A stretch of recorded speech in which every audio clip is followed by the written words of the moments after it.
At the very beginning, we are immersed in the thoughts of the main character, who decided to look at his journey. He discusses what true peak gaming means, wondering if it might be beating a famous player. From flashbacks, we learn that the main character's name is Lucas, and he broke the combo record. Lucas mockingly asks his opponent how much he can break the record. The enemy looks at the main character with a crazy look, full of fear and anger. Having reached the limit of 250 combos, he manages to set a new record. A roaring crowd accompanies the winner's triumph as the players stand on stage. The girl who participated in the game also appears in the memories. A dim staircase towards which Lucas approaches in torn clothes and disheveled hair. The greatest player's brain stands out against his dark head to highlight the 3-second delay information. On the hero's path, 3 players meet. They are warriors represented in different classes. Deciding to relax, the hero finds no better way than a shower, still in his thoughts. Lucas settled into a comfortable chair after his shower, thinking about defeat and surrender. Then he decides to put on his gaming helmet to return to the game. All 10 professions glow around the player with their own key animations. But, despite the variety of the game, there is also a hidden class. A dim graveyard is where the player spawns, and a bony hand bursts out in the middle of the graveyard. A player who decides to try out a new class finds out that he is now playing as a skeleton, who was not given points at the beginning. We are no longer in Lucas's thoughts. Now the story begins, and he examines the things lost during the move. With a smile, his gaze falls on the very photograph where he stands on stage with a defeated opponent. A famous player who came to the competition in search of new opponents throws out a phrase in English. The presenter is worried because his microphone was pulled out and a commotion began in the hall among other players. The players are dissatisfied with the self-confidence of the famous player, in response to which the player invites anyone from the audience to challenge him. Taking the microphone, the showman translates the player's words verbatim. The buzz in the room dies down as players get the opportunity to prove their skills in practice. Among others, Lucas is sitting with his close friend John. John invites the main character to defeat the cocky upstart, thereby putting him in his place. Having refused, the hero receives an offer to receive food if he wins and sits down at the gaming table. Lucas's opponent is tense and angry because in battle the main character behaves very skillfully and dodges his blows. After the first defeat, the arrogant player takes revenge, and then again and again until he loses completely. Lucas is celebrated on stage, and even his enemy recognizes his skill. All this is accompanied by camera flashes, especially John's camera, and so the very photograph that evoked all these vivid memories was taken. Continuing to rummage through old things, the main character finds several more interesting things. One of these turns out to be a blue crystal trophy shaped like a rectangle with a bevel. This trophy was the first in one of the games in which he participated. The Battle of Two Gods, the outcome of which was difficult to predict, is remembered as a great victory. The enemy used a legendary blow that was supposed to destroy Lucas, but the latter was able to dodge. After waiting out the attack, the main character exclaims with a serious look that it is his turn. Having swung, he quickly rushes into the attack, also using one of his techniques.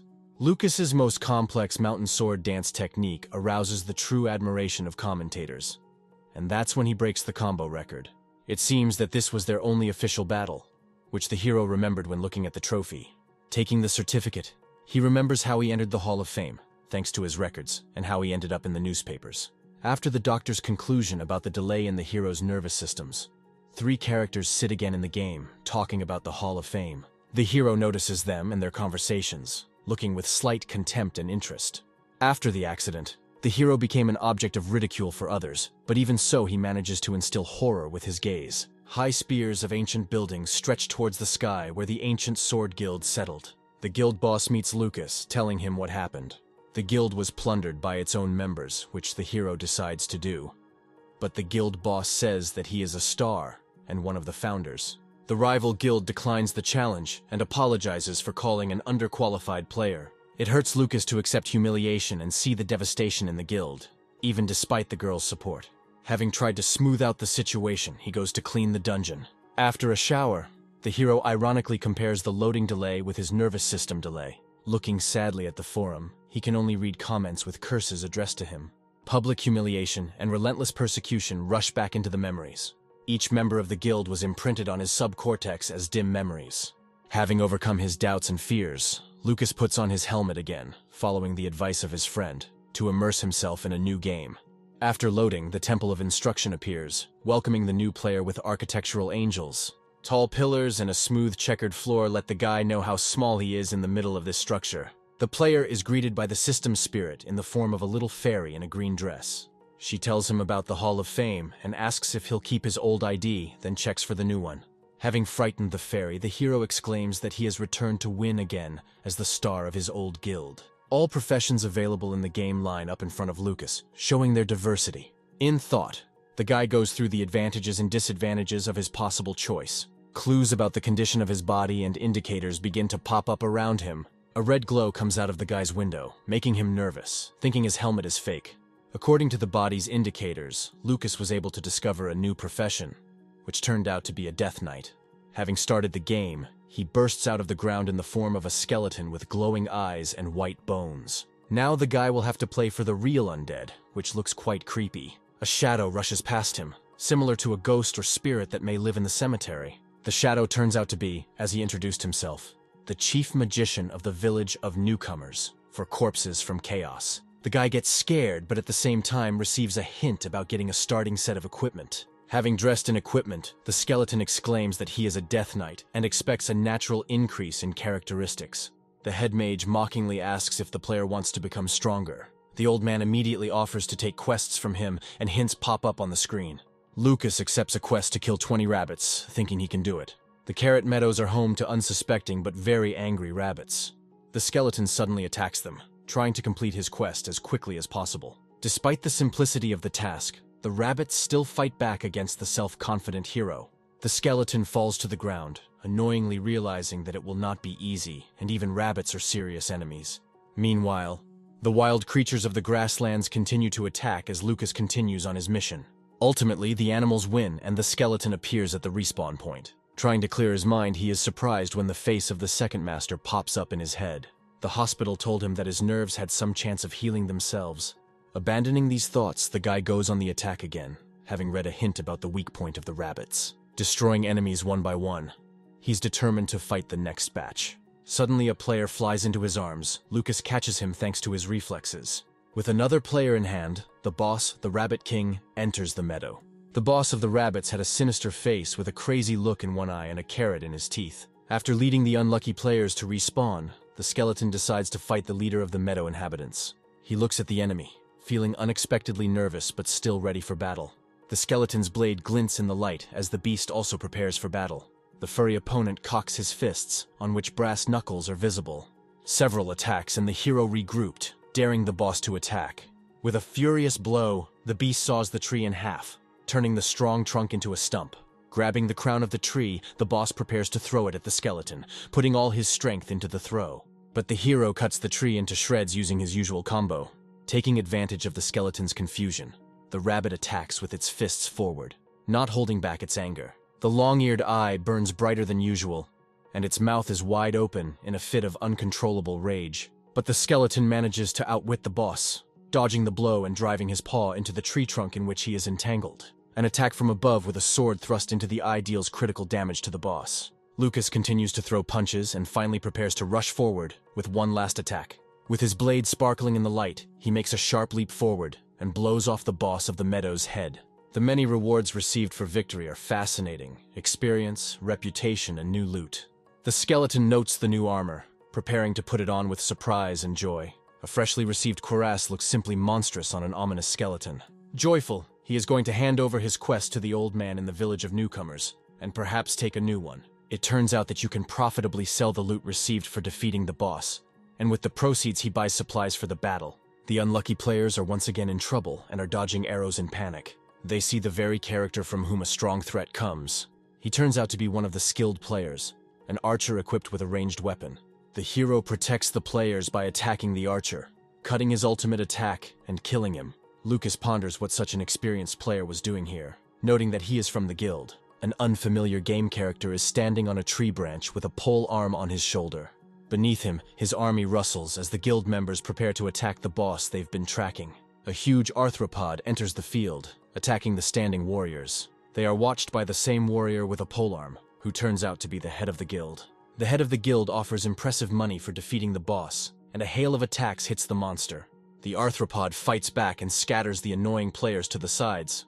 The guild leader turns out to be cunning, ordering the attack to stop when the crab-shaped boss is with 1 health point. From the clue, the skeleton learns that this is the king of the mantises, and that he has now entered the berserker stage. The evil roar does not stop the ongoing advance from the warriors. The skeleton tells the guild leader that he has come to clean up the game environment, after which he kills the head of the guild and says that he should practice more. The skeleton delivers the final blow to the weakened boss, preparing to take away the experience and rewards. At the last moment, a system alert disconnects Lucas from the game and he puts down his helmet. The guy is thinking about what that system alert meant and why he was thrown out. What he doesn't know is that his skin has been left with terrible wounds, as if he's got the worst kind of allergic rash. John arrives and shows Lucas his current appearance and takes him to the hospital. At the hospital, John's father examines the guy, carefully examining the affected areas. The cause of these spots was a terrible virus cell that defies biological explanation. When asked about possible strange phenomena, Lucas remembers a red door covered with chains. The doctor is surprised how, with such a speed of blood flow, the guy has not yet had a stroke, or even worse. But soon the spots disappear, and the clear skin again pleases the guy with its whiteness. The doctor is frightened by how suddenly the cadaveric spots completely disappeared. A weakened Lucas is taken home by his friend and shown a photo of the girl and the guard. This causes a bright flash of memories and the hero's realization that he has died. The girl from the photo comes to his house, trying to reach him. She turns out to be the boss of the former guild and tries to open the closet, only to find out that Lucas is dead. Both John and the main character are upset by their behavior and reflect on what happened. Lucas's exhausted friend sits down on the floor, leaning against the closet door. The main character is trying to remember what happened before he returned home in torn clothes. He saw a girl in a car. They were chased and surrounded by thugs hired by other malevolent players. But Lucas was ready to protect the girl, taking the blow of the bandits upon himself in order to save her. The bandits beat him, took him to the forest, and finally buried him in the ground. After a while, Lucas climbed out of his grave, trying to come to his senses and overcoming the pain. He walked through the forest, staggering and grimacing like a living dead. While his body was drenched in heavy rain, John enters his father's office with a box and sees an old man sitting at the table. The main character twitches a pen between his fingers while sitting over a sheet of paper. His friend comes into the room and Lucas is distracted to greet him. John brought quite a lot of bags with him, which the main character notes. A friend confronts the guy with the fact that he is moving in with him, which is why he brought so many things with him. The hero hears John's story about how his father convened a committee of doctors to solve the problem with spots on his body. These old men were sitting in the room when the doctor's son came into his father's room with a box. People crowded around the ancient burial mounds at the excavations, examining them. The hero is shown documents where it is written that he has the Ice Corpse virus, named after him. John lays out his things, looking at the figure of a girl and a muscular guy in his hands. He is distracted by the words that the virus saved Lucas 3 times, and not 2 as he thought. The hero again finds himself in the hands of a virtual reality helmet for the game. He puts it on as he prepares to once again engage in online battles on digital battlefields. But John stops Lucas, giving him a special bracelet that the doctor gave him. Suspecting nothing, the hero puts on a bracelet while a friend explains something about the vital signs detector. Having put on the bracelet, the hero sees a red glow and receives a strange reaction from the bracelet, which shocks him. In the middle of the day, Lucas, electrocuted, ends up in the hospital, brought by ambulance. The doctor asks about the guy's condition, trying to calm him down and convince him that such cases will not happen again. It turns out that John forgot about the debugging mode and gave the bracelet in not very good condition. The doctor assures that everything will be fine now, and they should just continue to monitor the indicators. Lucas picks up the helmet again while chatting with his friend in a room overlooking the city. As they prepare to say their characters' names, their more serious gazes meet. Lucas takes one last look through the crack of the door before leaving, making fun of his friend. The hero is home again, with his helmet on, ready to perform new feats in the great game. When the helmet is launched, the regeneration system also starts, which is very nice for the guy. After loading, it turns out that the skeleton is in the hole of the evil mantises. Taking the sword engulfed in a green glow, he rips it out of the ground to use for his own purposes. In order to test the power, the skeleton hits the tree with a blow with a purple glow.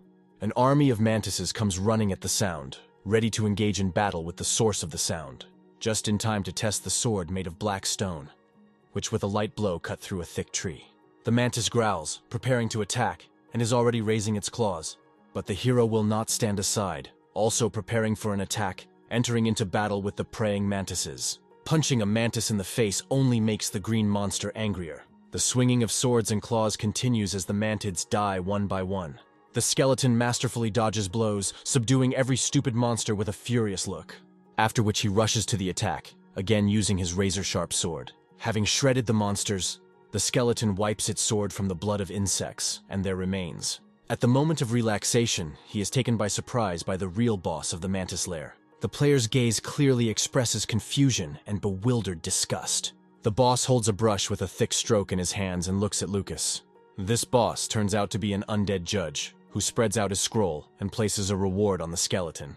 A photo of the character in the middle of the parchment, surrounded by various weapons and inscriptions about the award. The skeleton gets angry because he wanted to play in peace, and now everyone will hunt him. John, or rather his game character, gets in touch to find out what the skeleton will do. Full of determination, the hero says that this is not the first time he needs to hide from persecution. Experience suggests that it makes sense to spread false rumors among enemies in order to divert suspicion from oneself. You can also pretend to be dead while other players are circling around, ready to kill. With the help of different costumes, you can disguise yourself as the monsters inhabiting this world, using rocks and stones as cover from hunters of other characters. Using the left account, you can penetrate the enemy's camp, and you can also sometimes hide in the boss's lair. John is surprised by the difficult fate of his friend, and notes his wealth of experience in such things. The skeleton immediately disguises itself in the grass, hiding from the impending danger. He hides in the bushes, trying not to attract attention. When camouflage in the grass ceases to be relevant, he transforms into stone. The strange stone on legs goes away when the other players finally leave the area. Having learned about a swordsman who is recruiting players as apprentices, the skeleton reaches a canyon overgrown with vines. The skeleton's plan depends on the number of enemies, so he carefully thinks through his strategy. The crow screams loudly, and behind it you can see the tiled roofs of old buildings. A cemetery with a crypt and an oak tree without leaves meets a skeleton who was able to reach the place. Here the hero will be confronted by an all-seeing archer of the 12th level, a powerful knight of level 15, with long weapons and shoulder pads, a 13th level warrior girl wearing loose robes that hide her arms, a defensive warrior of the 14th level, wearing black clothes and carrying a shield. The archer hears the sound and notifies her comrades about the guests. The skeleton calmly comes into view, thinking that there are only 4 of them. So this is the moment to kill everyone. He suggests they talk first before the 4 of them destroy him. He is upset that in response he receives a refusal and a challenge to a fight that he should not win. All 4 take fighting poses, preparing to strike. The archer prepares to shoot, aiming straight for the skeleton's head, but waiting for the right moment. 3 players rush out of their seats, cursing towards the skeleton and holding their weapons forward. The skeleton just smiles, waiting for all 4 to attack. The archer attacks first, shooting an arrow with a red glow. Next, a protective warrior tries to reach the skeleton, circling around the battlefield with a shield. A mighty warrior attacks him, clashing blades with the skeleton, causing bright sparks to illuminate the cemetery. The warrior girl makes a swing, aiming at the main character and preparing to deliver a crushing blow. Despite the sneaky ambush from the brunette, the skeleton is ready and immediately reacts to it. Skillfully playing with the blade, the hero guessed the moment, successfully playing the situation in his favor. The protective warrior and the warrior girl ended up facing each other closely due to the skeleton pulling them together. Quickly recovering, the players gathered together again to rush into battle against the skeleton. The protective warrior raises his shield. It looks like this is the end for the skeleton and now he will definitely be killed. But Lucas's character suddenly rushed with the sword, taking advantage of the strong delay of the skill. He immediately uses his special attacks, dealing a colossal amount of damage against a defensive warrior. Seeing the death of a comrade, the mighty warrior screams until a blade pierces his character's head. The critical damage is so enormous that the mighty warrior simply falls from the skeleton's blade. The rest of the guild members should arrive soon, so the skeleton should hurry up. A defeated mighty warrior is resurrected immediately after receiving critical damage. The skeleton immediately returns, wondering what potion the enemy used. The mighty warrior explains that after level 15, players are reborn at the location of their death. The head of the guild gets in touch. The mighty warrior looks at the call window with horror, afraid to accept it. The skeleton persuades him to accept the challenge, and the head of the guild ends up on the other end. The skeleton easily names its location and mockingly teases the head, provoking his anger. The mighty warrior makes excuses and is nervous in front of his leader. Behind the leader at the other end of the line, his loyal warriors are already standing ready to fight. Filled with rage, the guild leader gathers a squad to go to the cemetery where the battle took place. At the cemetery itself, the squad encounters a figure standing on a tree wearing the same cloak as the skeleton of the main character. An attack immediately flies at him, hitting the figure in the back with monstrous force. The guild leader exclaims joyfully, seeing how easily he managed to get hold of the annoying undead. He says this is what arrogant and rude opponents of the guild get. Sudden alerts say that the guild leader has attacked the skeleton patrol leader. Now all the people in the cemetery, like the head of the guild and his squad, are marked as enemies. The skeleton commander uses the Raise the Dead skill. Skeletons rise from the ground, surrounding the guild with their numerical superiority. The head looks around tensely. It is difficult for him to understand that he was so easily beaten. The head of the guild fights off the dead people rising from the ground, who are reaching out to him with their hands. The main skeleton attacks the guild leader, brandishing his special bone weapon. Even from under the mask, you can see how his red eye flashed with wild rage from such a brazen attack in the back. Skeletons awakened from the dead continue their forceful offensive. The main skeleton wants to allow the enemies to fall to the 14th level and drive them out of the lands. From behind one of the tombstones, a dark shadow is watching everything. It turns out to be the skeleton Grok himself. Lucas came up with a plan. First, he brought the head of the patrol a robe similar to his as a gift. Having put on the mantle, the head of the skeletons passed for the character Lucas and was stabbed in the back. The main character decided that this way the head of the guild and his army would slow down a little in his capture.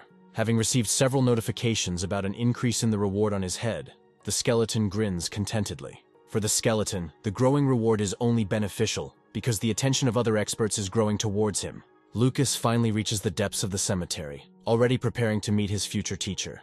At the entrance to the depths, travelers are greeted by an obelisk in the form of a pointed cross with runes all over the figure. A blade is drawn in front of the hero. This must be the legendary swordsman. The skeleton greets the future master and tries to be friendly. But for disturbing the peace, Lucas is attacked by the legendary swordsman, viciously swinging his blade. The skeleton stops the edge of the sword with a personal letter that should explain everything. The legendary teacher looks at the newcomer whom he is about to take on as a student. Lucas looks at the floor in thought with his glowing green eyes. The skeleton listens attentively to the words of the great master and nods obediently. Full of determination, he is ready to fight new enemies and smiles affirmatively at the teacher. The master supports the newcomer's zeal by approvingly clapping his butt on the shoulder. Focusing his powers, the legendary swordsman sends a bolt of purple light towards his student. The skeleton receives a charge of magic and feels a surge of strength, feeling how energy fills it. After that, he looks in surprise at the notifications about new skills that have been acquired. The swordsman allowed the skeleton to reach a new level of play by giving him a new class. Now they both glow with a purple glow until the skeleton's transition to a full-fledged class is completed. The glow becomes darker and thickens over both player characters. Finally, the skeleton is able to move, and the glow dissipates little by little as it stands surrounded by bones. He again receives notifications about increases in strength and other characteristics, along with a full class change. The aura of the new class instills more confidence in the skeleton than usual. But the skeleton soon learns that he has to pay for training. The swordsman reports that not only does training cost money, but also educational books, which he will willingly sell. In tears, Luca parts with his hard-earned money. The swordsman claims that he sells books at a loss and at a deep discount. With every book purchased, the skeleton learns a new skill that will help him in the future. He is surprised at how many techniques his class can afford. Meanwhile, the swordsman lovingly inspects the fresh gold brought by the student. When asked about the tasks, the master grins at the skeleton, calling him a greedy child. Several fresh tasks with new rewards immediately fly into the hands of Lucas's character. He immediately grabs the first thing he comes across and hits the road. An adventure awaits ahead. In the necropolis, a bored skeleton soldier feeds skeleton dogs bones. Among the tombstones, a soldier sits peacefully guarding the necropolis, wearing the characteristic robe and helmet of a guard.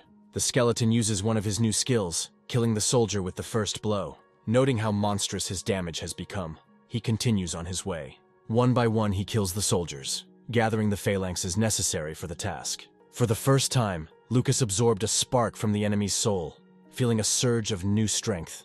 When using the Death Grip skill, he appears surrounded by a ring around which runes are painted.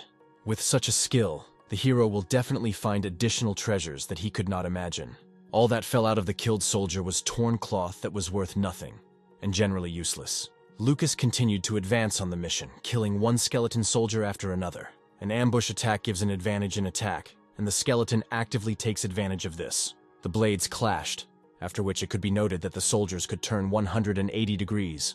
New techniques enter, and red waves from the sword scatter throughout the entire location. The enemies are trying to somehow respond to Lucas's attacks. but to no avail. Despite desperate attempts to hurt the hero, the soldiers were defeated. The undead dropped their weapons from the crushing power. The hero completed the quest and absorbed a few more sparks of the soldiers' souls. As the level increased, its characteristics increased again, and now it will be easier with new indicators. Using the grapple on almost every enemy, the main character accumulated more than 50 rags. A small magic stone is really better than torn cloth. In the necropolis, especially at the burial site, there are very high tombstones. The heavy tread attracts the attention of the skeleton, which reacts almost instantly. A giant skeleton towers over the main character, looking down. His face with several rows of teeth and burning eyes is terrifying with its ominous appearance. The skeleton attacks the giant immediately after dodging, trying to hit weak points.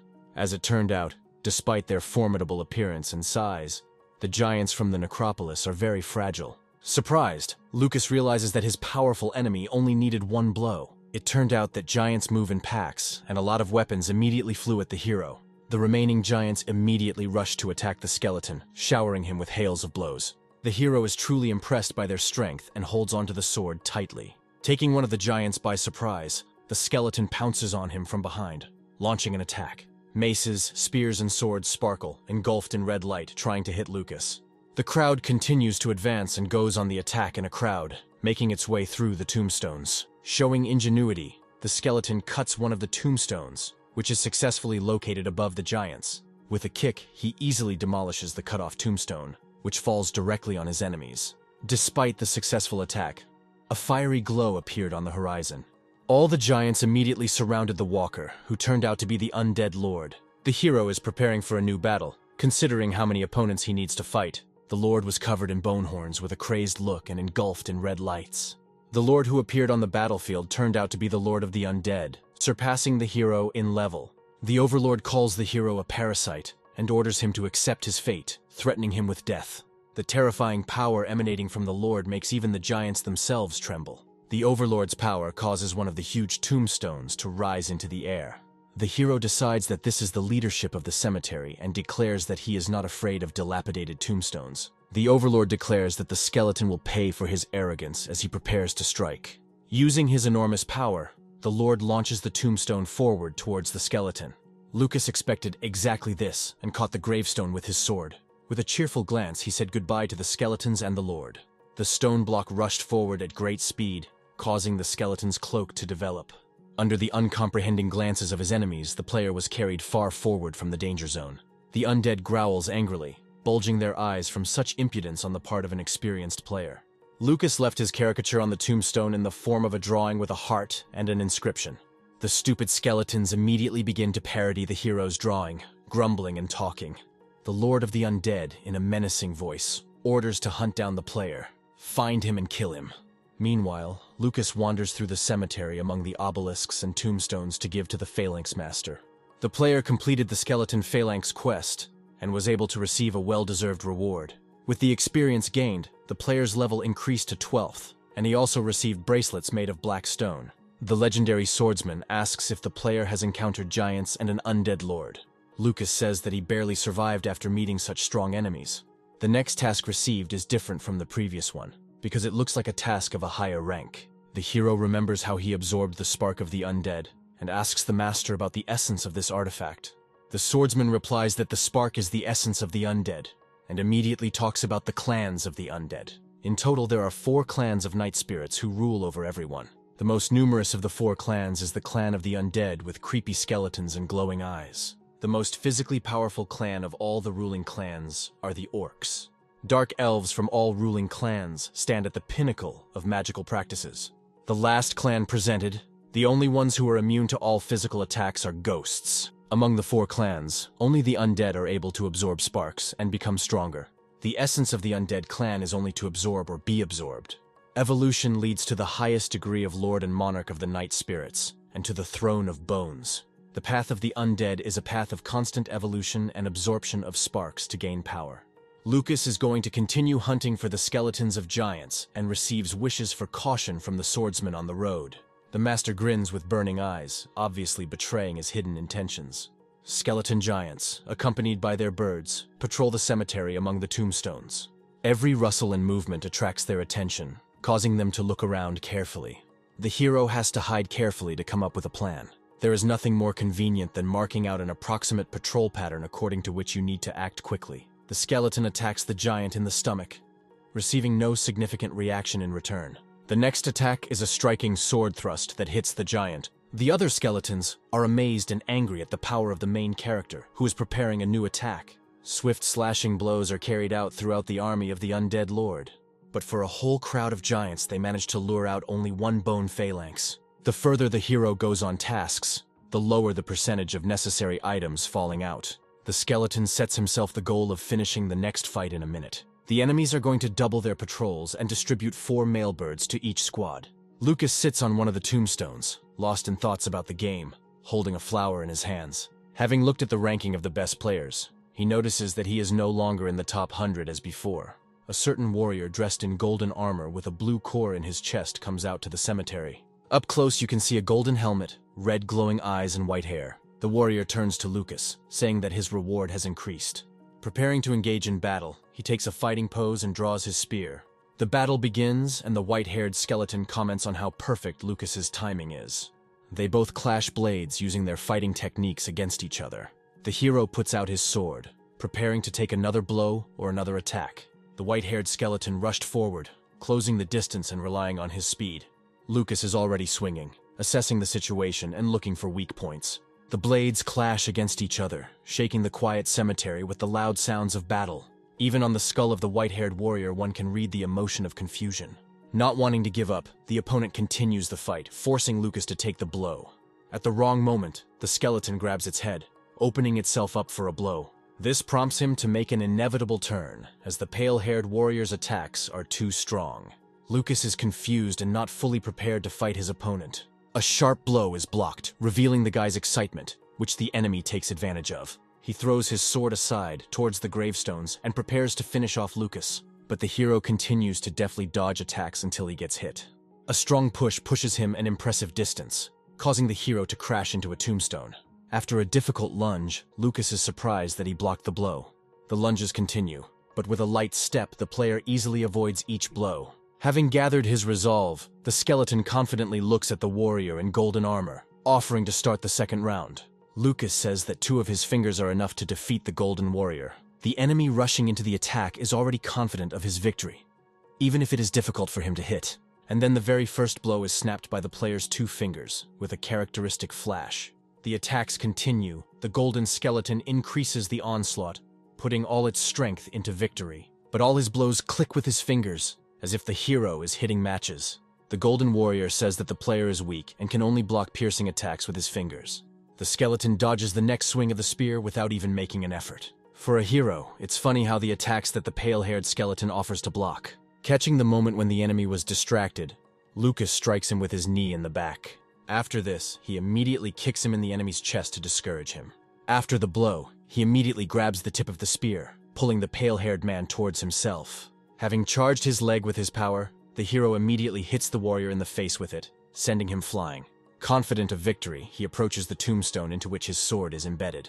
Having taken the weapon, he noted that now the enemy was without his spear, which flew away after the blow. Swinging, the hero rushes forward, wanting to finish the battle completely. But the golden warrior stands on his feet again, covering himself with a certain blue glow. It turns out to be an indestructible shield, and Lucas throws blow after blow in an attempt to break through it. Reflecting, the hero realizes that his enemy has a spare weapon, which he will soon use.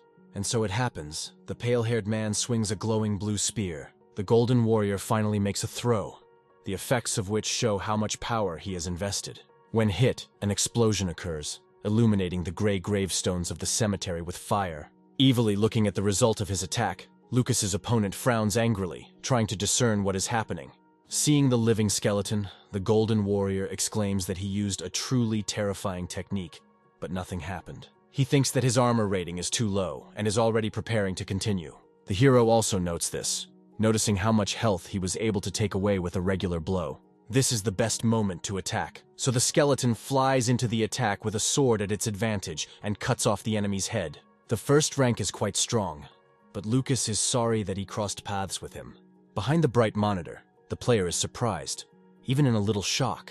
He doesn't understand how he could lose to such a weak opponent and is going to watch the video. He recorded their battle using a camera on his bone wings and clicked the mouse to turn on the video.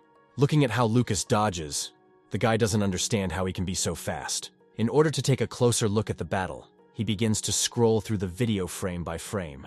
Impressed by the hero's speed, the guy puts on a helmet, hoping to find the skeleton. Finding himself back in the game, he sees that his opponent has not been among the tombstones for a long time. Lucas sits on one of the gravestones in the cemetery, continuing his mission. He assesses the situation, holding his sword on his shoulder and carefully examining the surrounding area. He hears the conversations of local skeletons who complain about working on their day off. Skeletons with postal birds growl that the player is alone and can only attack from ambush. The hero himself is offended by such statements addressed to himself and is already preparing to attack. He jumps off the tombstone with a loud scream, raising his sword to strike. One of the skeletons raises his head, not understanding what to do and who is screaming now.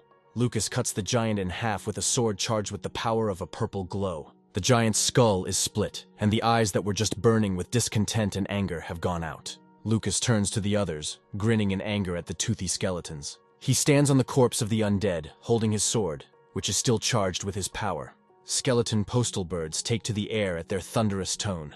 They immediately rush into the attack, holding their weapons in their hands so that their intentions are visible. After a blow that Lucas dodged, he disappeared from their sight, causing confusion. He appears in front of them, causing the skeletons to question how they could dodge such an attack. The hero is pleased that the skeletons called for reinforcements with the help of male birds. The fight continues as Lucas glows purple as he uses his power. The postal birds glow red as they fly up over the gravestone to warn the other skeletons. Because of the great commotion, the leader of the giant skeleton patrol appears at the cemetery. He has a terrifying face, wearing a helmet that highlights his protruding fangs. Feeling the power of the hero, the patrol leader says that they are already close to the place of arrival, when suddenly a sharp blow with a purple glow passes through his neck. Not understanding what happened, the chief asks his subordinates how they are doing. Before his eyes, his minions were cut down piece by piece with swift attacks. This deeply affects the patrol chief, and he screams, shaking the tombstones with his voice. Lucas appears, standing with his back to the leader of the giants and holding a glowing blade in his hands. He turns around, showing his face so that the boss can see who he is dealing with. The opponents get into a verbal altercation because the main one thought that the hero was not here. But Lucas still needs to collect the skeleton fingers, even though he has already killed the required number. Loot in the form of the required fingers surrounds the hero, while the counter for the required amount goes up.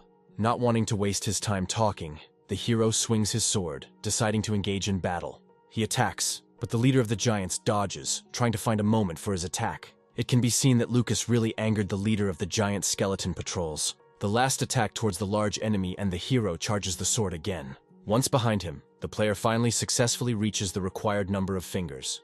Although he won, it was still not easy for him because of the delay that was still relevant to him. Lucas reaches the forest near the village where there is a cemetery. Instead of snow, circles with a cutout in the center in the form of a square fall down. It is unknown what reward awaits you for the task. It would be nice to receive armlets. In addition, you need to find a place where you can calmly, even for money, service your weapon. On the horizon of the forest, the captain of the patrol skeletons appears, to whom the hero gave a cloak. The captain is grieving for a lost soldier who, in his opinion, died too early. Lucas immediately comes up with the idea that this could be an additional task. He greets the grieving captain, trying to be friendly. The captain immediately greets the proven skeleton and tells him what unpleasant happened.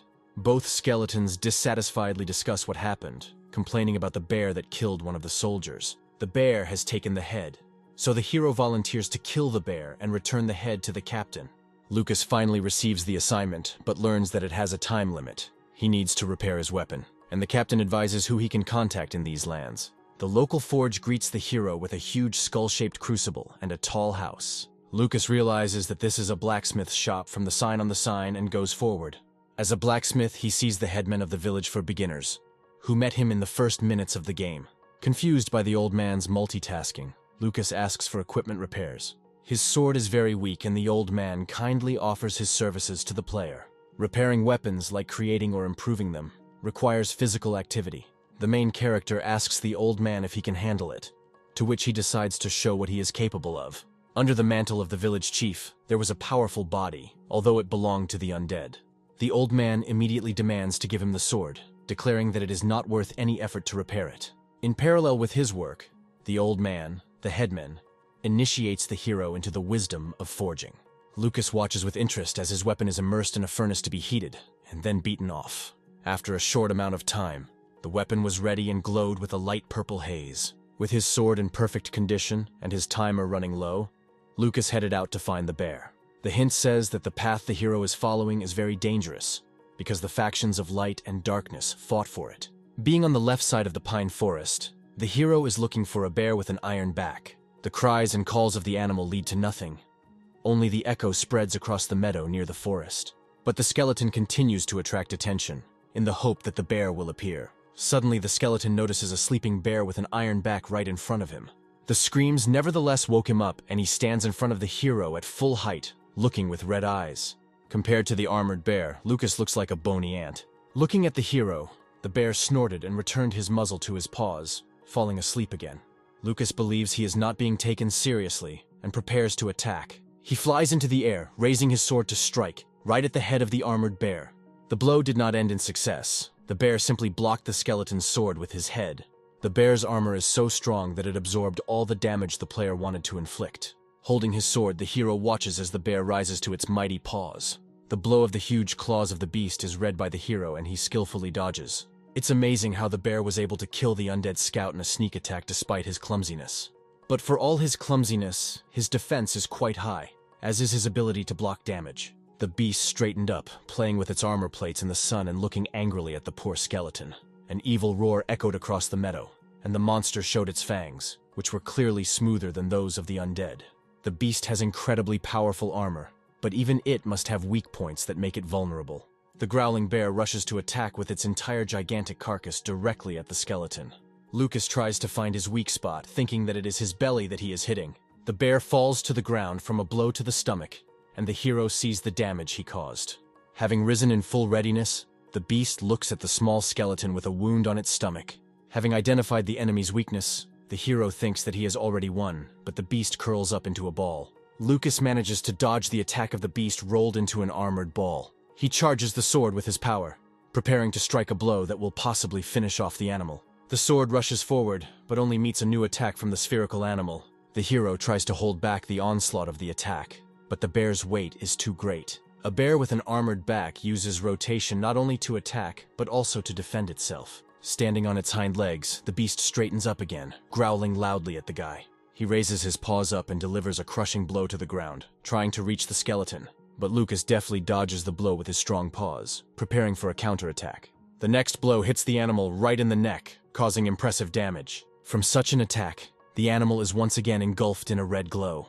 The bear's counterattacks are too fast, and Lucas must quickly find a way to hit. He teases the beast, trying to get it to make the attack he's waiting for. Already understanding all the weak points of the enemy, he finally gets his paws to deftly dodge. A moment is enough to find yourself on the bear's back, among the plates. Raising his sword, he aims clearly at the center of the spine to inflict maximum damage. It may not be possible to break the bear's armor, but hitting the target exactly is a feasible task. The weakened animal stands on its feet and takes Lucas's final blow right in the eye. The skeleton jumps down victoriously, having received a notification of all the rewards received. Skull, leggings, crystal and mask. This time the loot is quite generous, especially for an unclothed skeleton. Leggings work great and give a few points to the hero's stats. The mask is an artifact that can hide his undead face from prying eyes. He returns to the village forest to submit a quest to the captain and return the skull of his soldier. While reporting to the captain about the completed mission, he notices his employer playing a board game with a swordsman. They have been friends for a very long time, and sometimes get together to play and spend time together. Lucas returns the soldier's skull to the captain and completes the mission, receiving his reward. Since he met both the captain and the swordsman, he can turn in quests to both of them, receiving all possible rewards at once. After acquiring all the loot he earned, all he has to do is put on his boots and hand protection. One of the rewards was a fan, a weapon for advisors that the player does not use. He decides to exchange it with the master, but he replies that they cannot be exchanged. But there is one merchant at the market who can pay for this fan, although the skeleton will not be welcome at the market. After thinking, Lucas decides to use a mask to disguise himself. He goes to the market, walking freely in it and scurrying between the benches and display cases. Having stopped, the hero feels something wrong, a strange excitement, as if someone is about to attack. And so it happens, an assassin jumps on him, ready to kill the skeleton on the spot. Lucas blocks the blow and tries to resolve the conflict peacefully, not wanting to start a fight. He wonders how one of the members of the guild he is feuding with was able to expose him. The assassin replies that hiding behind a mask will not help the skeleton if he carries an easily recognizable blade. Dressed in black robes, a member of the guild immediately calls on all the warriors to fight the skeleton.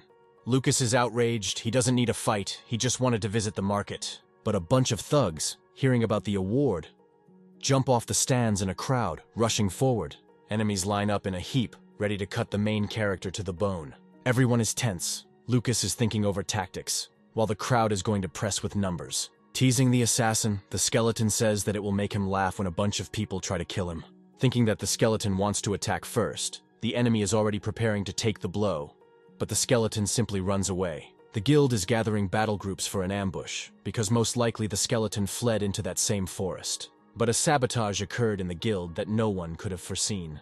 The assassin had to chase the skeleton alone as he ran away through the white snow. Lucas periodically looks around, looking for his pursuer. Although there was no trace of him, the strange feeling returned, and now he was repelling the attack of a guild member. The skeleton's lunge was blocked. The blades clashed, scattering sparks across the snow. A purple swing with a sword has no effect, as the enemy deftly dodges. The attack occurred because Lucas's existence is causing enormous damage to the reputation of the guild. In response, the hero is only going to use his skills once again. A huge shockwave from the sword rushes towards the warrior in black. The assassin dodged the attack again, causing the masked skeleton to be genuinely surprised. The hero was surprised not by how his attack was dodged, but by the fact that another player appeared on the battlefield. The pale-haired warrior in golden armor stands in front of the skeleton again, holding the head of a wolf. A skeleton in golden armor recognizes Lucas from his equipment, even though he is wearing a camouflage mask. Excited, he shouts at Lucas, denouncing him and rejoicing at the next meeting. The carcass of a wolf, thrown by a golden warrior, immediately flies at the hero, but the skeleton cuts the dead beast. Rushing to attack, the pale-haired skeleton screams that he misses you. But this is not mutual. Lucas asks to stay away from him and realizes that now he will have to fight with two. The assassin offers to kill Lucas together, but the player in golden armor responds by cutting him in half. The guild fighter looks at his chopped body in disbelief because they thought the golden one and Lucas were enemies. Collapsed to the ground, the warrior in black clothes falls with his upper body at his feet. In a battle between strong opponents, a third one, who is also a weakling, will be superfluous. The head of the guild will not forgive the golden warrior for this impudence, but the pale-haired one does not even know who he is. The opponents again stand opposite each other, holding their weapons at the ready. The golden warrior attacks first, throwing a spear towards the skeleton, which he dodged. The counterattack is not long in coming and Lucas rushes forward, to which the enemy does not have time to react. The hero is already in the face of the pale-haired man and makes a successful slashing blow. By looking at the reaction after the hit, the player decides what attack will be next. The recoiled golden warrior receives a stabbing blow to the chest, which causes critical damage. The pale-haired man once again marvels at Lucas's speed and almost dies from the massive damage. The guy throws the golden skeleton and the latter flies back into a tree. All the pale-haired man's free points went into agility, but it seems to him that it doesn't work. Lucas quickly closes the distance, intending to finally put an end to the annoying enemy. A skeleton in golden armor looks fearfully at a skeleton in a green robe running towards him. A swing of a sword charged with purple power cuts through the enemy, causing gigantic damage. The critical attack perfectly cuts the tree trunk and cuts off the head of the golden warrior. Despite all the attempts of the pale-haired skeleton to defeat Lucas, for the hero it is as easy as shelling pears. The guy, already preparing to leave the battlefield, receives a notification. Even after a successful victory, Lucas's enemy quickly resurrected, preparing to continue the fight. Seeing the intrusiveness of the enemy, the hero asks if he will get into the Hall of Fame after another victory. The golden warrior makes an assumption based on the maneuver that Lucas performed. He thinks the main character is one of the Hall of Fame warriors, but the guy replies that it's not him, and his name isn't even in the Hall of Fame now. It is humiliating for a golden warrior to lose to an unknown player of the same level with lower equipment. Lucas remembers how he was preparing for a battle with the player with whom the pale-haired man confused him. The other players didn't believe in Lucas, thinking he was just a kid who couldn't do anything. But with a raised sword, towering over the defeated enemy, the hero shows everyone his superiority, putting aside his memories. The guy gets into an argument with the golden warrior, because nothing is impossible. The level of the player does not decide everything, because as you become stronger, you should not forget that the main opponents are enemies. But the Golden Warrior has more determination to fight than it might seem. He is ready for a real fight, but he lost last time because he was sick. The pale-haired man was not going to give up and would definitely win, even if Lucas was not a famous player. The player again wonders whether the hero is right, or whether his equipment is not in order. While watching the video, the player notices something that can cause laughter. It was so reckless. He rushed into the attack with a third of his maximum health, which is why he lost so easily. It's already early morning, but the guy in the hat decides to reconsider his gaming tactics. He writes down the pros and cons of his character and Lucas's character on the board. The main character comes to a residential area, to the burial site of warriors of his own race. Fatigue takes its toll, and he wants to lie down because local sleeping places contribute to recovery. Having chosen a decent place to lie down, he climbs into a stone coffin to lie down and sleep. But Lucas can only dream of peace because the Golden Warrior tracked him down, rushing to attack again. With a blow from his spear, the pale-haired man smashes a stone coffin, and the hero manages to dodge at the last moment. The main character doesn't like how the maddened golden skeleton makes noise and destroys coffins, but the pale-haired man claims that he watched the video and found a way to defeat the skeleton. Preparing for the battle, he declares that this time he will certainly not lose to an opponent of his level.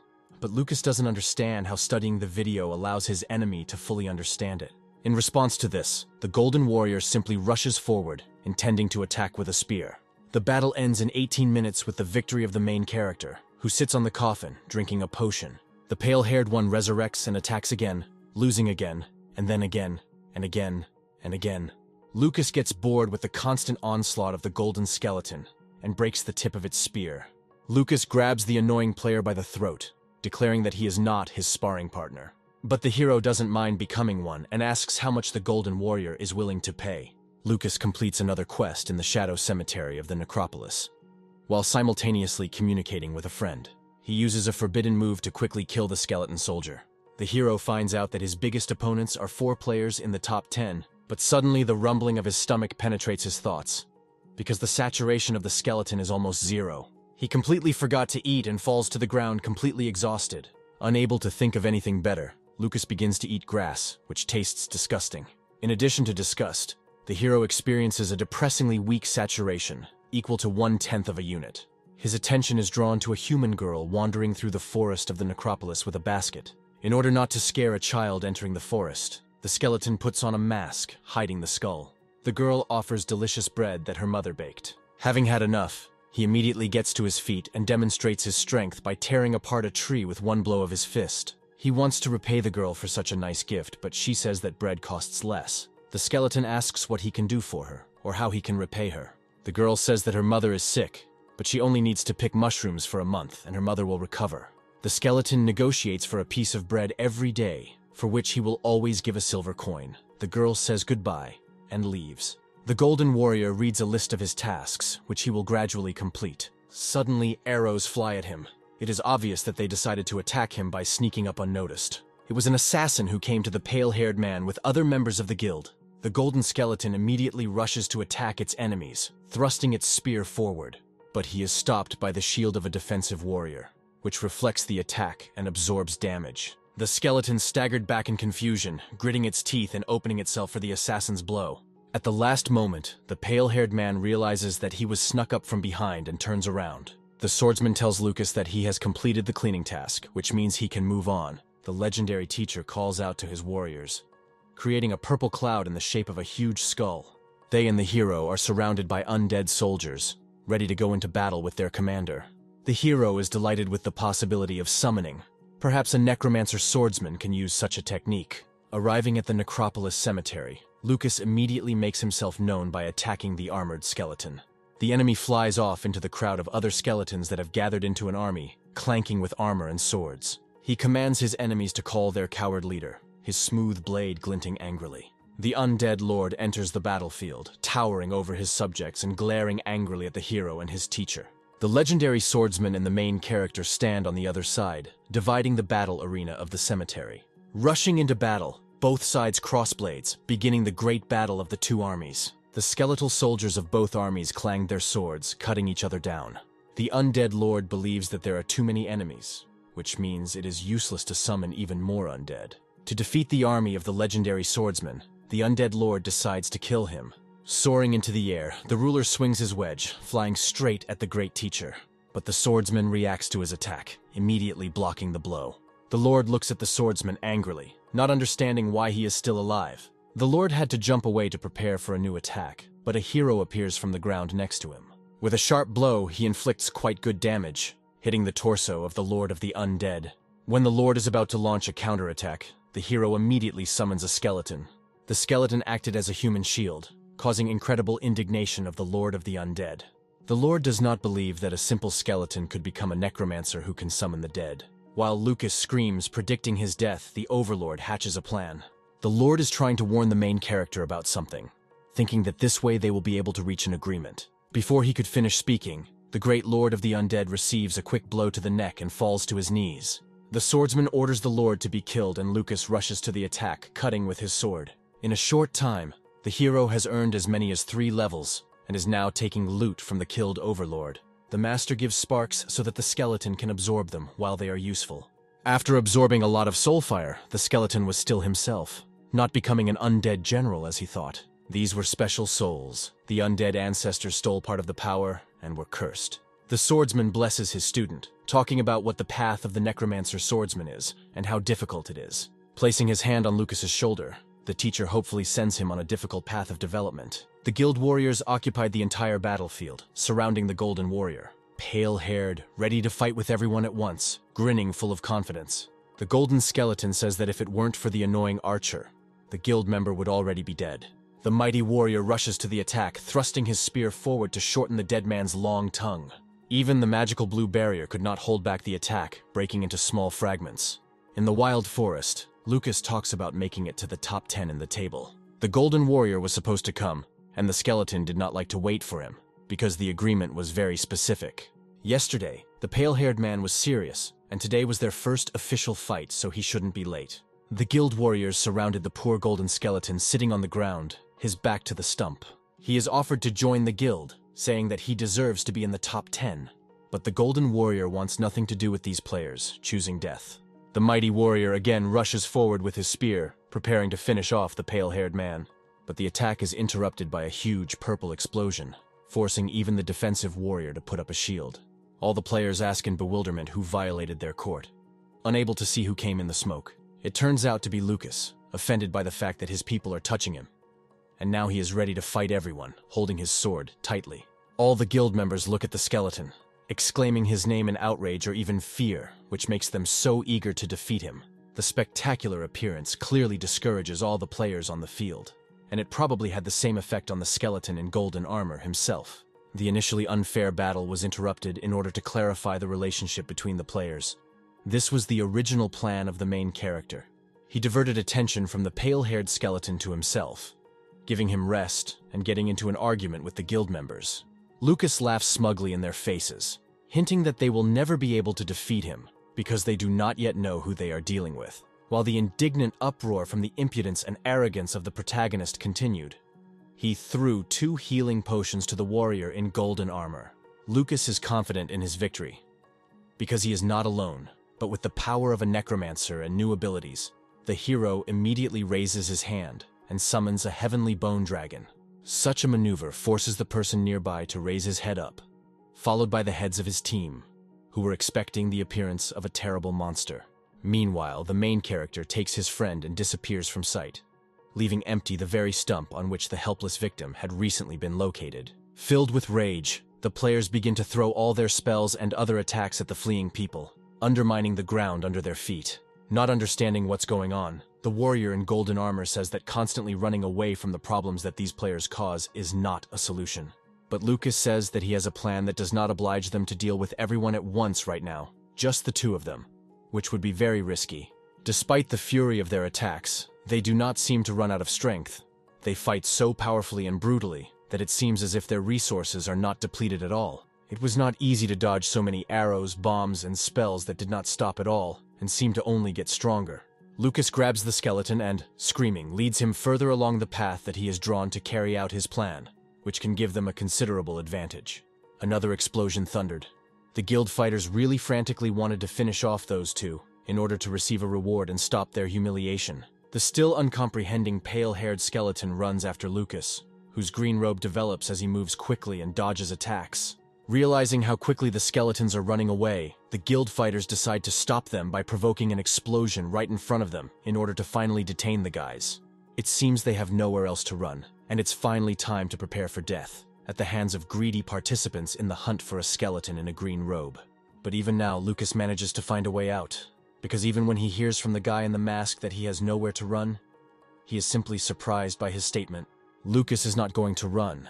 Moreover, he tells the guild member that now he has nowhere to go, because he led everyone into his trap. After the call of the main character, a whole crowd of undead rises from the ground, forming one army, ready to march, surprising all players. Fortunately, Lucas managed to send a message to the head of the patrol skeletons, who managed to hide underground, waiting for them to catch them in a trap. Everyone looks at Lucas in shock, surprised, and amazed at his ingenuity and intelligence, which slightly irritated his enemies, so now it was possible to enter into a more equal battle. Before the attack begins, the guy in the mask scolds the skeleton for how he deceived them all, because it cost almost nothing for the main character to lead everyone straight into the trap. Lucas just once again says that there is no need to listen to anyone, because they wanted to attack his skeleton brothers, and throws everyone into the attack. Rushing into the attack, the main character draws his sword and gives commands to his allies, sending the golden skeleton to the spearman, and the head of the skeletons and his army to protect and distant warriors. Lucas immediately notes that the masked guy has changed his attack and defense tactics, immediately adapting to it and swinging his sword as he dodges. The leader of the skeletons rushes at the warrior with a shield, showering him with a hail of attacks from his sword, which he successfully blocks, but still with great difficulty. The army of skeletons successfully beats and destroys other guild members who try to fight back or even escape, but to no avail. The poor warriors tried to retreat, but the skeletons attacked in droves like crazy, covering them with their bodies using only their bare hands. The pale-haired skeleton laughs at the warrior with the spear, saying that he is nothing without the support of strong defense, as well as well-aimed archers. The pale-haired skeleton immediately rushes to attack with a wild onslaught, forcing him to block the blow and hold back its pressure.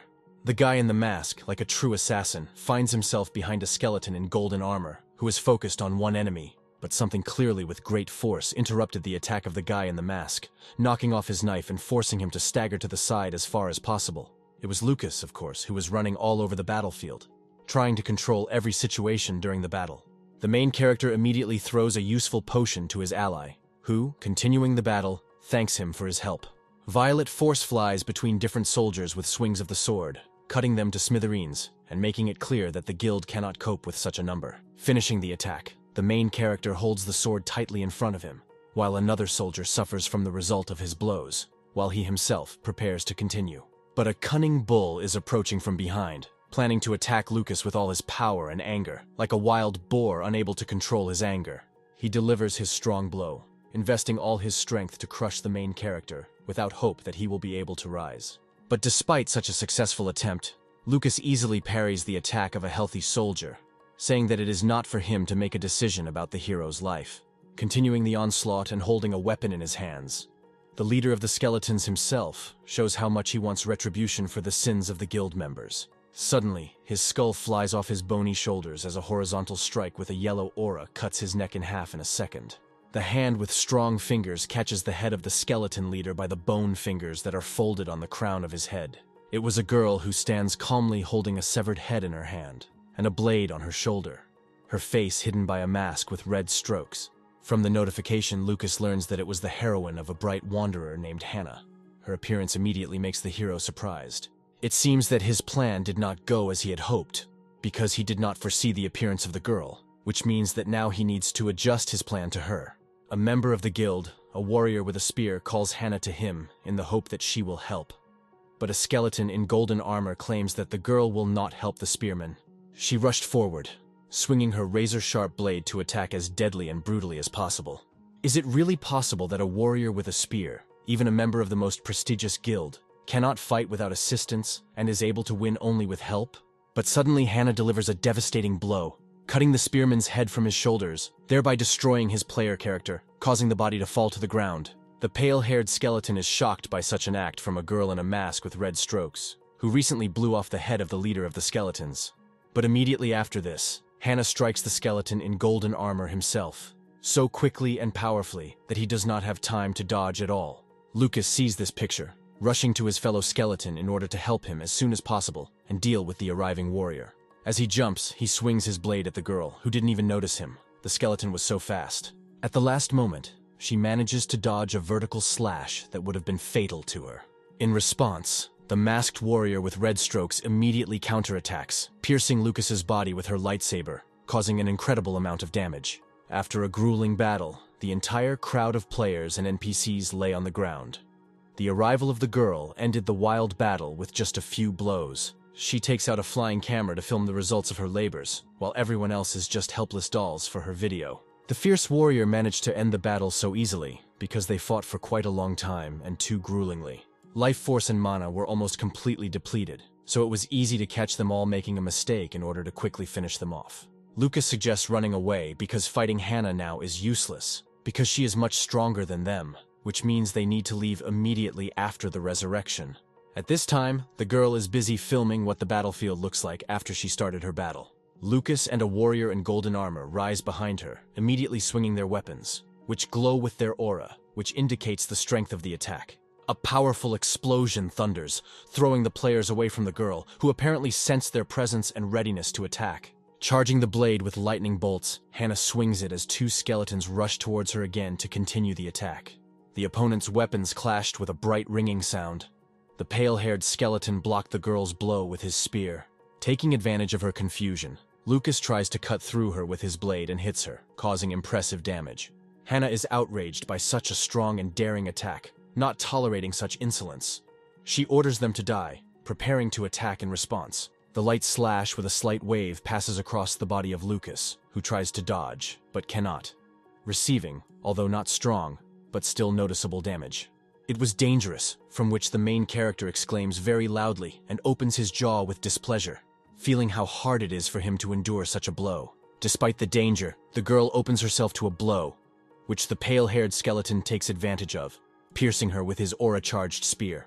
The damage from the spear is very good, and it also delays Hannah so that Lucas, who is swinging to strike, can attack from above. It's hard to make a decision in such a difficult situation, so Hannah decides to act directly and hits the skeleton in golden armor right in the chest with a light blade. Still, Lucas's blow passes through her body, causing average damage, although Lucas was clearly hoping for more to crush her. But even this kind of damage is enough to finish off the girl, who falls from the blow, completely neutralized, while the skeletons stand over her. She falls to the ground with a roar, making it clear that even such a powerful and incredible warrior is capable of being defeated by at least two opponents. The pale-haired man exclaims that he did not believe in their victory, because Hannah is the first on the list of players. He even wants to stay to guard her body in order to evaluate how cool she will be when she is resurrected.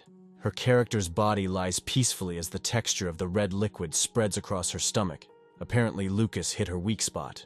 But you can't stay on the battlefield, because soon all the dead characters will be resurrected. When the guild members rise up and the real massacre of the undead begins, the skeleton resurrection timer starts, and Lucas doesn't like the time chosen for the battles, because he doesn't like it at all. Lucas is sitting on a log on the outskirts of the undead city.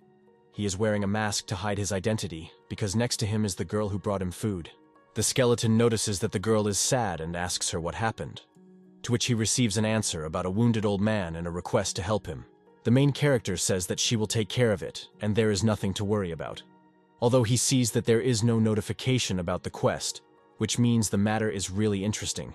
The girl immediately rejoices and happily tells her friend that she always knew that he was good. From her words, the skeleton is sincerely happy and embarrassed. An old man, injured by a bear, screams throughout the forest. But at the same time, Lucas notices that his loud voice does not at all sound like a dying man. It turns out that this is a hunter who immediately reacts to the main character, who forgot to put on his mask and scares the hell out of the man. It was worth thinking about this before approaching the old man, who now waves Lucas away with his hands, thinking that he was out of luck again. Lost in thought, the skeleton reflects that even such a mission should not be missed because he needs any rewards. The hero immediately pretends to be a poor and unfortunate warrior who was bitten by one of the representatives of the undead race, and now he has become a skeleton. To secure his position, Lucas immediately speaks of his principle that he would rather eat grass, but not harm another. The hunter warms to the skeleton, praising him and saying that it doesn't matter what race he is, even the undead, because it feels like he has a conscience. The hunter complains that he is the only hunter in his village, and he came to the forest to hunt, but became a victim of bears, and if not for Lucas, he would have died. The main character beats his chest, confidently declaring that the old man has nothing to worry about because now he will help him get out. Satisfied and grateful to such generosity, the hunter declares that if everything goes as it should, he will teach the hero the skills of hunting and cooking. For two very useful skills that can only be found here, Lucas happily agrees to carry out the assignment of an old man stuck in the forest. Rising his sword into the air, the main character rejoices at the new level that he achieved with such serious and diligent work. The new weapon and equipment in the form of a cloak made the guy happy, despite the fact that the clothes were very thick, which made it hot. Notifications are also pleasing with their information, because from them the main character learns that his rewards will also be increased. His friend, the character played by John, gets in touch with Lucas, and they start a dialogue about what is happening in the game. It seems that the hero completed a very serious assignment, because he received a 5-digit number of coins, which now belong to him, although the guy could easily die for that kind of money. John says that it's time for the hero to upgrade to become even more powerful, but at the same time his friend himself needs more resources, so he asks the skeleton for more money. Lucas remembers that he recently gave money to John and is surprised at how quickly he spent it because the money was quite considerable. But the prices in the city where John shops are very high. Even the simplest applesauce that replenishes mana is quite expensive. Moreover, if you also need to buy weapons, then there is not enough money at all, especially for such necessary goods and items, which surprises Lucas. Meanwhile, at the headquarters of the guild that is hunting the skeleton, the head scolds his employees who are unable to cope with the task. It is shameful for him that the great elite guild was defeated by assassins, because there were only 2 of them, and there was a whole army of members of his organization. The player with stripes under his eyes reassures his boss, and says that he has increased the reward for his capture, which will have a tangible effect. The head immediately calmly argues that the bounty hunters should really take up this matter, because the guild has other goals. But a guy in a mask enters the discussion and asks what should be done with Hannah, the same great warrior who came to the battlefield. Despite the proposal to place a bounty on her head, the head of the guild calmly says that he has other plans for this girl. The noisy and active swarming of people at the market in broad daylight is a common occurrence in the city's shopping area, where there are loud voices and wealthy shoppers. Lucas put on his mask again, going out into the square. This time he needs not to buy, but to sell. He invites everyone to his shop to earn money. Players hear about the coveted applesauce and its price, which is half that of ordinary merchants. Their attention is also attracted by the fact that the price is a promotional one. Lucas now has hunting and cooking skills, so he can pick apples and make puree for free, and his price will be in high demand. A crowd of satisfied players immediately flew in his direction, jostling and trying to be the first in line. The excitement was simply frantic. In just one game, the main character managed to earn hundreds of silver, practically without investing any effort, just picking apples and preparing puree. He hears the voice of another buyer who asks how much he can sell a certain product that he needs now. It was a certain swordsman ranger. Lucas tells him that the bear skin he wants to buy is a second-rate product, and names a reasonable price. But at the same time, the main character immediately shows the swordsman a better quality skin from which 2 or 3 pairs of high-quality leather armor can be made. The swordsman is apparently from an influential family, since he is so rich, and he immediately notices that the skin is really rare, because it is not always possible to find such a bear. Without hesitation, the ranger hands the bag of coins to Lucas, immediately exclaiming that he is taking the entire shipment of this good skin. The main character thanks the client for the purchase, reflecting on how stupid people can be who easily say goodbye to money for something that can be collected. But despite such an easy deal, the ranger immediately reminds Lucas of his 5-figure reward. The swordsman's eyes are shaded by his forehead as he squints at the seller and says with a slight grin that he's caught. Lucas doesn't like all this. He doesn't understand what it all means, because it was a very fair deal in which both parties are happy. But the swordsman immediately says that there is no need to fuss, because he was simply amazed by the strength and courage of the skeleton, which allowed him to make money. Despite the fact that the main character closes his makeshift shop, this is not the end of the trade, even after such earnings. The swordsman says that now they have only concluded the first deal, possibly of many subsequent deals, since the ranger liked Lucas's business sense. The ranger notices that the protagonist's applesauce is of excellent quality, as are other goods.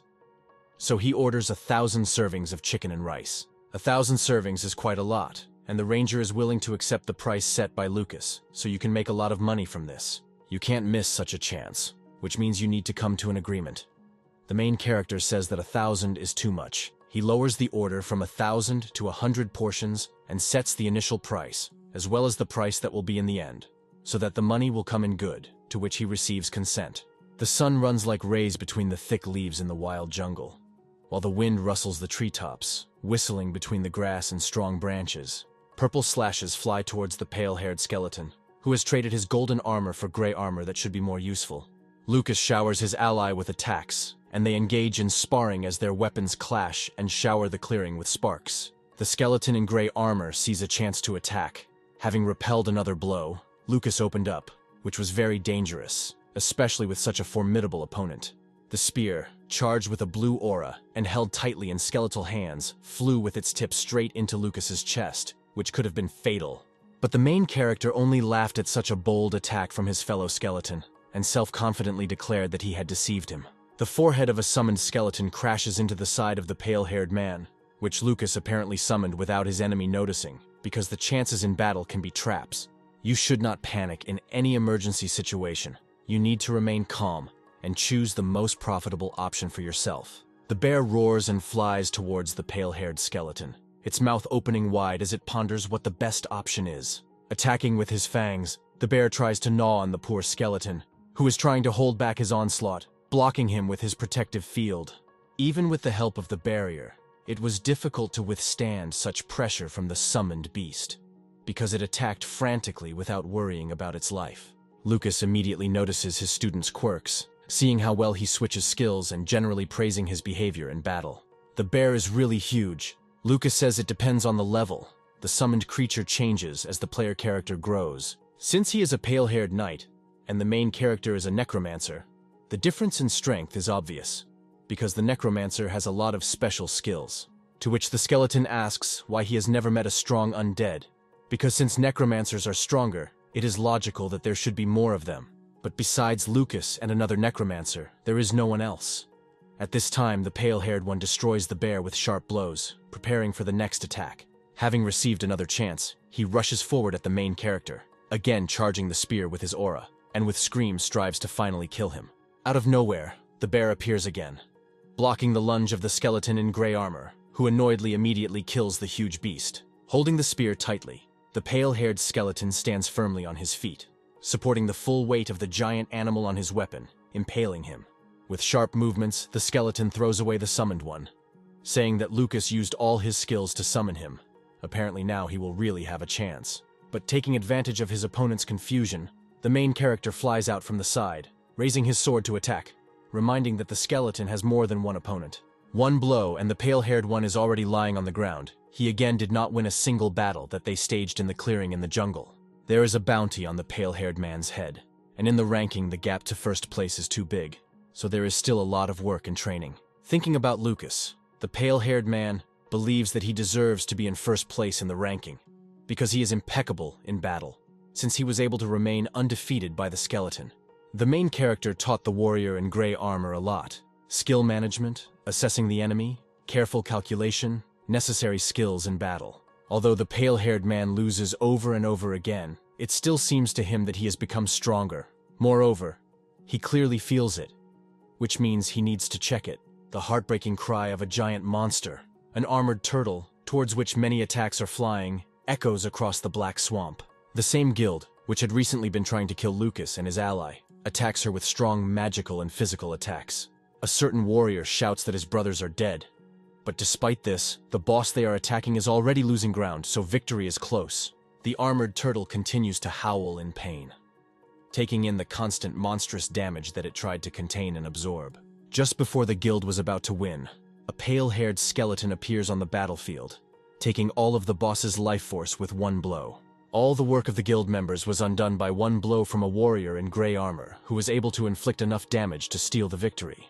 All members, together with the head of the operation, who had lost their battle brothers, were outraged by the action of the skeleton, who stood calmly. The head of the operation insults the skeleton, unable to contain the anger that boiled over from such impudence and the reckless arrogance of the pale-haired man. But one of his subordinates immediately stops him, saying that he is a famous killer who single-handedly defeated several teams from strong guilds.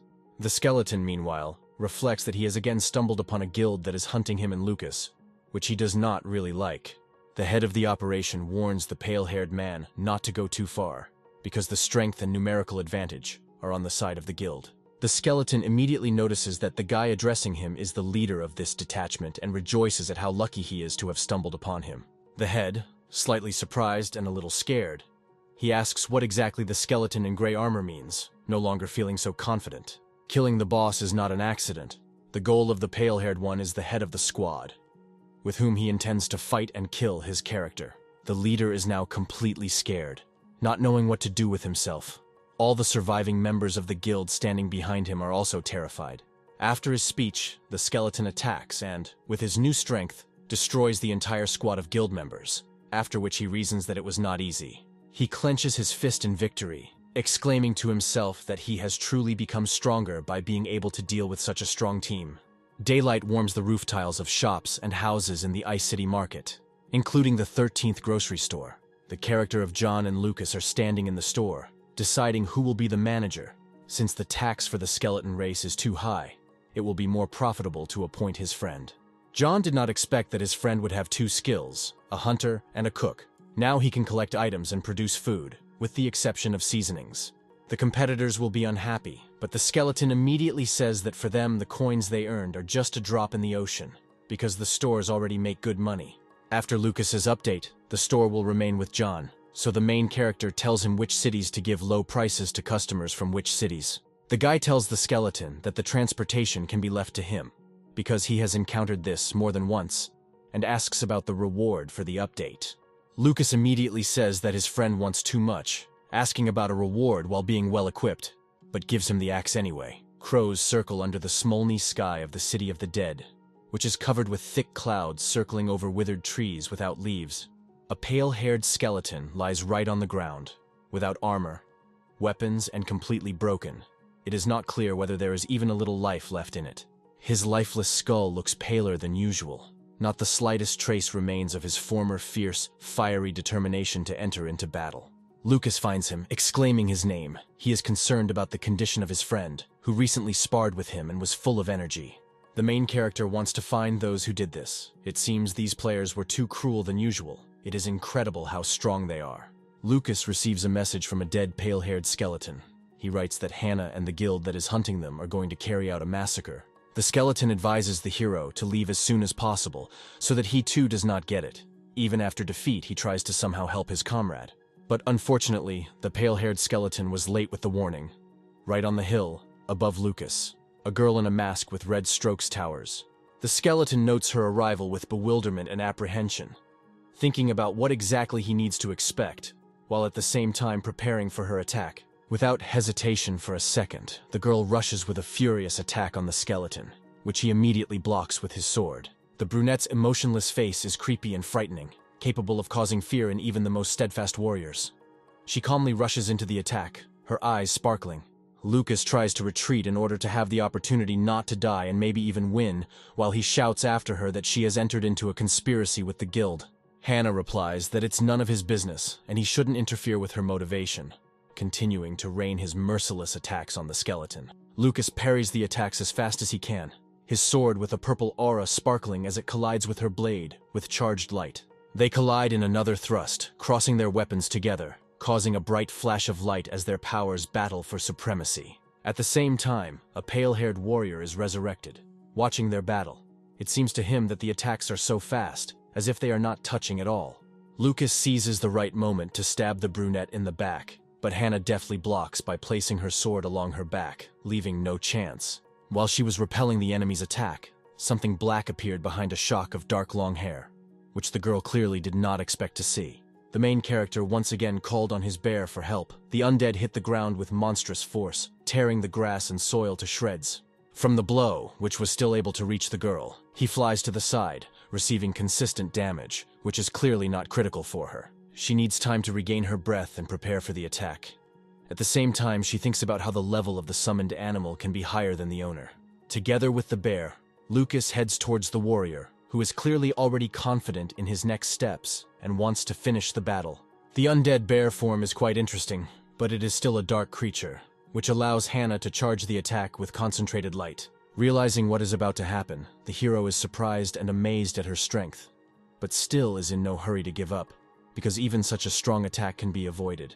Sparkling like a star, a bright ray of light flies towards the fleeing people, with which the girl was going to destroy both the skeleton and his summoned beast completely. The bear takes on the full force of the beam, receiving simply damage, being an undead creature weak to this kind of attack. But the most important thing is that at the last moment, Lucas himself managed to hide right behind the carcass of his summoned animal, giving all the damage to the frantic beast. Even though his health is fine, the attack still reached the hero, because he received radiation that reduced his defense. Hana instantly killed the bear, plus she lowered Lucas's stats. It seems that the bonus to attacks against his race is too high. After this, she begins to attack the skeleton itself, trying with all her might to finish him off in order to finally end this battle. Lucas blocks the attacks in his direction, mockingly asking if this is all she can do, not attaching much importance to strong spells.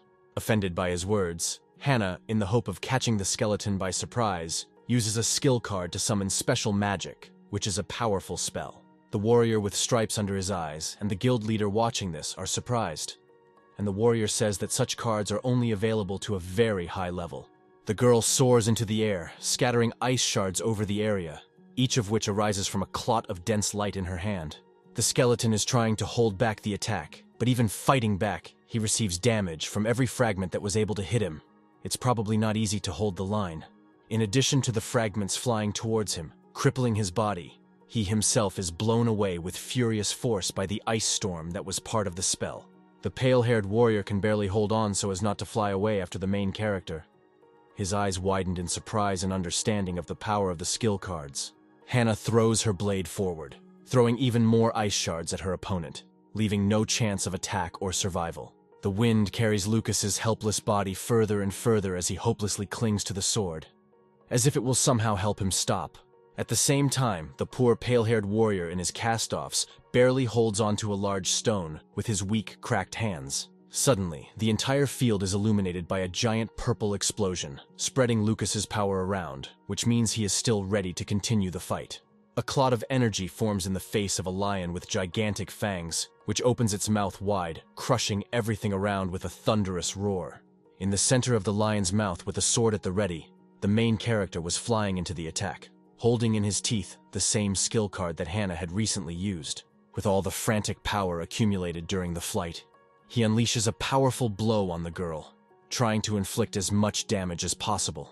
The guildmaster and his subordinate hold onto the pillars they had recently been hiding behind while watching the battle, the wind so strong that they almost fly away. Hana managed to repel the attack with her blade. Although the onslaught was quite strong, a cascade of colored rays spilled from their blades, mixing the colors. Even during such a powerful blow, the girl reflects that Lucas blocked her terrible storm with his skill card, which is charged with flame. Deftly, the skeleton moves her sword away to open her up for his next attack, while she is about to dodge and also strike back. Hana is disarmed, so it's time for a fatal blow. Lucas orders her to drop the weapon, because her game is already over, and attacks with a sharp movement. The brunette blocks his sword with her dagger until he realizes where she got another blade, even after she was deprived of her main sword. It turned out that she simply grabbed her sword, and now she has two blades that she can wield equally because she is ambidextrous. The attack goes right at his neck, a neat cut with which the warrior was going to take his head off, as she did with her enemies before. But even so, she hits him, causing light damage to his face. A piece of bone broke off from his skull, which was quite noticeable as decent damage. If Lucas didn't have the delay, he wouldn't have to use the fire mantle to increase his speed to dodge her attacks. This battle can no longer be delayed, so the main character once again takes out a skill card, holding it between his fingers, to use. The card itself depicts the face of a ferocious beast, which is engulfed in the bright glow of purple lightning shooting directly from its mouth. When used, Lucas himself was engulfed in a thick veil of dark pink colors, enveloping his entire body.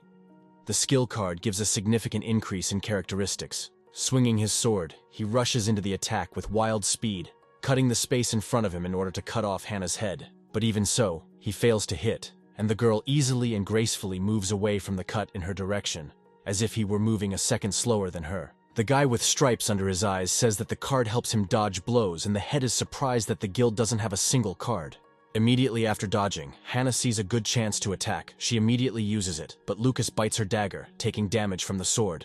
But despite the damage received, the main character just as successfully pierces the brunette's body, just as she inflicts damage on the girl. At this rate, they can really both die. By pushing away, they free themselves from each other's weapons in order to gain distance. The surprised pale-haired skeleton watches as both fall away from each other after such successful attacks. This is a real battle. Both sides give their all, even sacrificing their vitality, and also using skill cards. Of course, their vitality was depleted, and they both died. But a second later, they both resurrected, intending to finish what they started, no matter what. The guild leader immediately points out that these two, Lucas and Hannah, are obsessed with each other, which means they need to bring people while they are distracted. Then the battle continued. They dealt fatal blows to each other and were resurrected. But lowering the level was of no use to anyone. The best solution would be to stop killing each other, and the girl agrees, because this is a good reason to reconcile with each other. As their battles continued, the guild leader and his henchmen left. Now the pale-haired skeleton points to the side, warning them. The brunette and the main character look there, exhausted and heated from battle, which is reflected in their serious, tense faces. Mighty warriors of the guild are approaching the heroes. Some of them are already drawing their blades, and the head steps ahead of everyone with folded hands. The head immediately says that their battle was simply amazing, and it would be stupid to miss such a spectacle, so he enjoyed it to the fullest. Hannah immediately meets the head of the guild because he arrived just in time. The murder was recorded on camera, so she is waiting for her reward and hiring commission. Showing the camera on which everything that is happening is recorded, the girl exposes it to attack, which the guild members take advantage of, immediately blowing it up. Both skeletons and the warrior herself are stunned by this act, and look at how the broken camera falls to the ground, emitting smoke after the explosion. Unfortunately, the head of the guild's hand twitched. It's a pity that the girl only had one camera, but he hopes that she's not offended. But the warrior flares up in anger at him, irritated by the fact that the result of her hard work is now simply destroyed and fumes uselessly. The head of the guild remembers the reward, but unfortunately, their goal is not only skeletons because Hannah provoked the guild, and after this one cannot live in peace. Now all three are prey for the guild. Lucas looks at the pale-haired skeleton and the warrior, realizing that they are in a difficult situation. Hannah immediately shouts towards the head of the guild that she should have killed him as soon as he wanted to hire her, because he is a vile traitor. She suddenly receives a notification that Lucas invited her to the chat while the head talks about inviting the warrior to the guild. The brunette drooped, thinking about what she should do next, while the main character gave her a signal with his whole face for her to join. The guild army also notices this, carefully looking at the three targets standing in front of them, which need to be destroyed while they are all here. In the chat, a real skirmish broke out between Hannah and Lucas's brother, until the latter calmed them down, reminding them of more important things. The main character rightly notes that killing those who do not want to join the guild will not have a very good effect on their reputation, but in response, they only receive laughter from the head and his henchmen, because compared to the elite guild, their company is much worse in the eyes of other players. Since the video evidence of what happened was destroyed, the guild can calmly attack them all in order to deal with all three of them at once. All attacks fly towards the heroes, provoking an explosion of enormous power accumulated where all the spells and arrows hit. The head is filled with crazy laughter and says that this scene needs to be recorded and put on the official website so that everyone knows what the guild's provocations lead to. Explosions roar across the battlefield, bursting into flames as attacks continue to fly into the trio as they try not to die. Both the skeletons and the warrior fan the flames with their blades, regrouping and gathering to attack the entire army of the elite guild. Passing arrows and fireballs, the main character, the pale-haired one, and the brunette run forward towards the group of attackers, where the leader and his minions are standing. The head, meanwhile, looks with a grin at the futile attempt to attack them, which will probably end in nothing and will only be a waste of time. In response to the running trio, two henchmen of the guild head rush forward. It seems that everyone is protecting the leader at all costs, until he himself enters the battle. During the course of the battle, the most powerful attacks that are in the warrior's arsenal are used. The ray blade and the execution blade, capable of hitting enemies. With light movements, they scattered the minions rushing forward, who were completely helpless against the mighty warriors. The guild leader charges himself with a golden aura. Holding a spear in his hands, his power accumulates in preparation for splashing out on his enemies in the fire spike spell. The pale-haired skeleton took the blow, absorbing all the damage with its force barrier, while Hannah and Lucas moved on. Quick movements allow the guy and girl to escape. Further attacks by the guild leader to continue the battle with those who shoot from afar. The head immediately notices that the skeleton is eluding him, thinking that things are bad, because now his subordinates are in danger. He immediately turns around to warn and command his men to support his brothers at a long distance, so that everything goes well. While the man is doing two things, the pale-haired one says that he is not taken seriously, and immediately throws a spear with an aura forward to cause damage. Laughing, the skeleton says that he has a bag of chicken and sticky rice, which replenishes mana, which means the barrier can be used all day. The barrier is under pressure from the spear. Even though it is capable of holding it back, it is still not omnipotent, and slightly breaks through, allowing the spear to pass through. The battle has just begun, and events are already unfolding in favor of Lucas and his associates, who are able to withstand a battle with an entire guild. Hannah attacks everyone who gets in her way. One of her blows causes crushing critical damage, which immediately kills. Lucas also does not lag behind, chopping guild members left and right, like the very rabbits he killed at the initial levels. The skeleton flies a spear at the head of the guild while he tries to dodge an attack that can cause cracks in the ground. But the leader catches even such an attack with his hand, holding the spear like a toothpick, because the level has dropped significantly and the attacks are no longer so powerful. The offended and angry head swings his spear towards the skeleton, trying to cut it with a light beam, but the undead holds back the blow.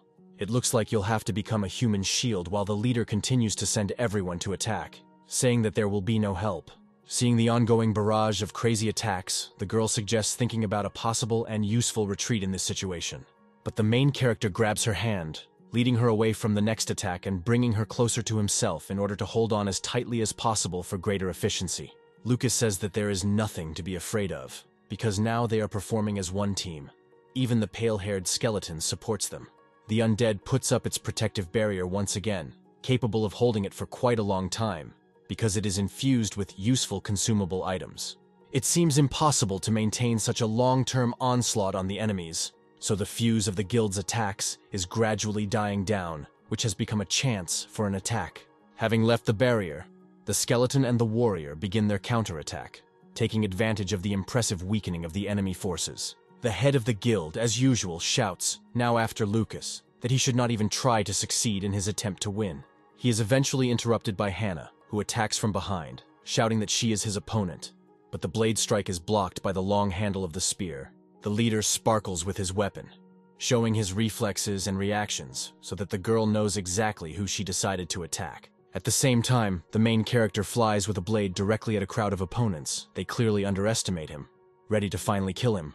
But the skeleton is not so simple. He uses another skill card, which shines with an ominous red glow in his hands, foreshadowing activation. The warrior with the shield is the first to notice this, not understanding where the hero could get another card. Perhaps he's accumulated enough of them. A wave of hot, frantic flames spread around him, showering painful damage and negative effects on everyone nearby.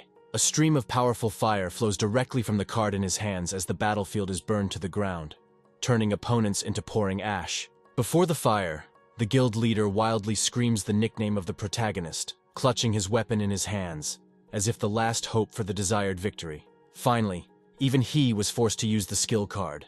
Perhaps this would completely change the course of the battle, and give the leader the advantage he so desired. A skill card that gives a triple strike greatly increases critical damage, but only works sequentially as the wearer hits. The very first blow and flash of light, the golden aura of the spear burns along the entire front. Its critical damage has increased incredibly much, which will allow it to win. Although the damage was high, Hannah manages to block the cut from the spear, holding it back with the edge of her blade while her body is pushed back. At this time, a second blow is being prepared, which will be delivered just as Lucas approaches, who is already preparing to parry, surrounded by an aura. The leader flies into the air, immediately twisting his spear to create the most unpredictable attack, capable of killing with barely a hit. But even so, the main character blocks the tip of the spear, because if he missed it, the increase in damage on hit would clearly end him. But even the block did not turn out to be completely effective. Because he repelled the fatal blow, the hero looks with horror at the sword flying into pieces. This, of course, opens him up again to attack with the spear, which has become even deadlier, increasing his critical damage to the maximum. When the tip is ready to dig into the main character, it hits the barrier, which with difficulty, but still holds back the attack. cracking. A pale-haired knight appeared directly in front of Lucas, taking the blow directly with his bony forehead in order to protect his comrade. The leader broke through his defense and touched him with the very edge of his weapon, which allowed him to inflict high 3-digit damage, but still did not kill the skeleton. A verbal skirmish immediately ensues, during which the undead claim that he is a living shield in their current improvised team. In response, the tip of the broken skeleton spear immediately flies into the head, making a counterattack that also deals damage even when blocked. Now this is a team fight, so the damage from a broken spear is not as great as the pale-haired one expected, but it should be enough. This allows you to divert the leader's attention so that Hannah can sneak up behind her and swing her sharp blade. With one successful cut, she easily and simply cuts off the white-haired head of the leader from his shoulders so that he can no longer continue. The guild is defeated, but most importantly, their commander is defeated, and this plays a key role in breaking the spirit of the entire army, which lies helplessly on the ground. The lull after the fight is interrupted by a pale-haired skeleton, exclaiming that it was a great and fun team fight, which the others agree with. The undead left, leaving the guy and girl alone. They talked about the injuries and damage received during the battle. It's definitely time for Lucas to upgrade. It looks like the damage he received was really bad, and his level also dropped. The girl offers to meet in real life to discuss what is happening, and get to know each other like normal people. The hero agrees, but does not want to go to a meeting with a stranger, so the condition is that the girl must show her real face. After thinking a little, she realizes that there is nothing wrong with this, and besides, after that battle, Lucas is the only one she trusts. Already in the real world, a sunny day pours the bright sun onto the city in which the main character lives, who goes to a meeting in a tea house. As always, lost in his own thoughts, Lucas sits on a chair, clicking away on his smartphone while others around him enjoy a hot drink. It seems that something on the screen was able to surprise and interest him. He even widened his eyes slightly at what he saw, noting to himself that there were already 3 of this something. His gaze is attracted by a woman's hand, which kindly serves him aromatic coffee on the table. The information on the phone remains unattended. Everyone around is talking, seeing a famous girl, the most beautiful student in her city, who sat down with some nondescript guy. Lucas recognizes Hannah as he greets her, wondering why she's so formal and if she's up to something. In response to this, the embarrassed girl only apologizes for what happened, saying that the guild took advantage of her greed to hire her. Of course, there is no point in the hero condemning her, especially for such an impressive reward. But something happened, although it was not worth killing them hundreds of times. The first time the murder was for the sake of a reward, and the subsequent ones in order to release the anger accumulated on the skeletons. Lucas doesn't understand what kind of anger she's talking about, but the girl explains that it's related to a mission she wanted to complete about the undead patrol. Hannah spent 10 hours preparing for the mission, and in the end, the hero and the pale-haired skeleton led her targets to the guild and provoked a battle. She received nothing, and besides, they not only left her without a reward, but also killed her, which made the warrior charged with righteous anger. But the meeting is organized not only for chatting.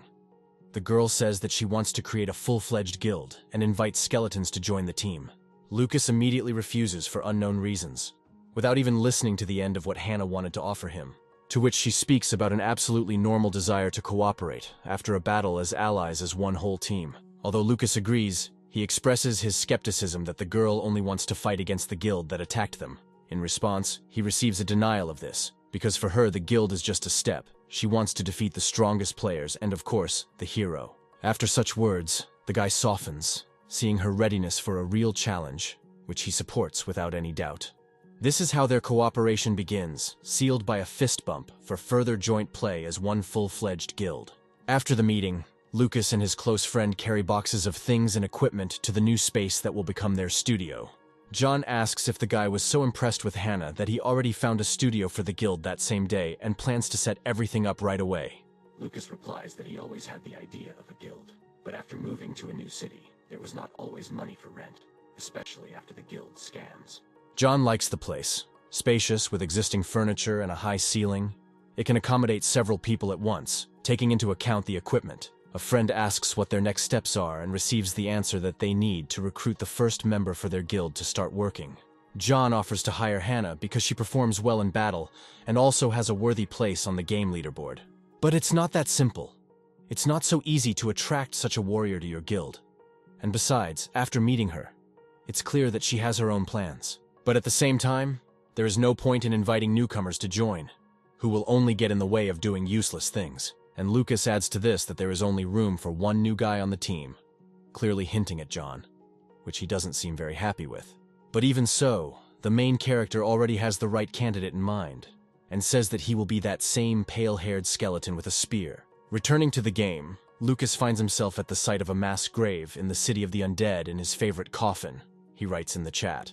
His pale-haired skeleton is in touch, whom he invites to meet in the game, indicating the place, after which he also gets up and goes there.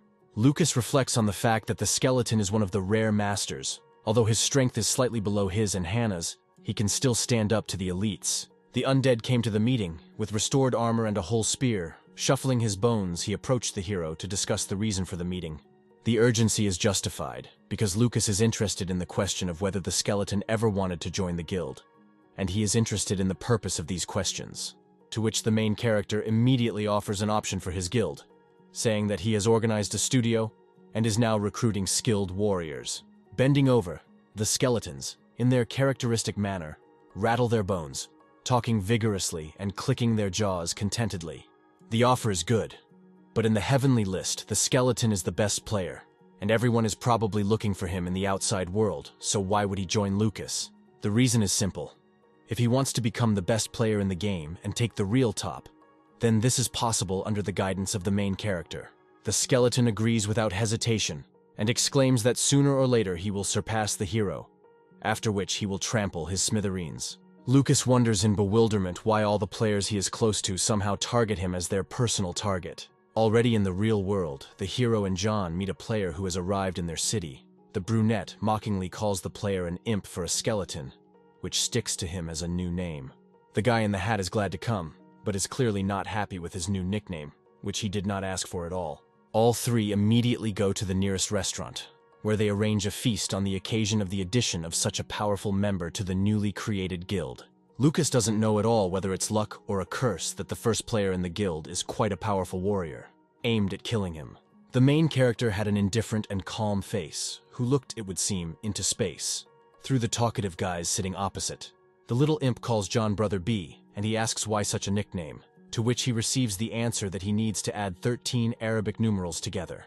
But John flares up with discontent, irritated by such impudence. But not all is lost, because now their studio has become larger and stronger.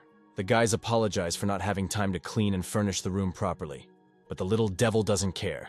The suitcase can be placed anywhere. As they are about to show the guy in the hat around the room, they pass by a table with a game helmet on it that looks special. The imp immediately recognizes this accessory as a Hall of Fame exclusive helmet that belonged to a legendary player who was popular. He immediately finds an inscription on the helmet that says the very name of Lucas, and the guy understands that the main character is the same player. Looking halfway around, Little Imp asks Lucas if he is the same guy from the Hall of Fame, although he said that he does not go where the others are.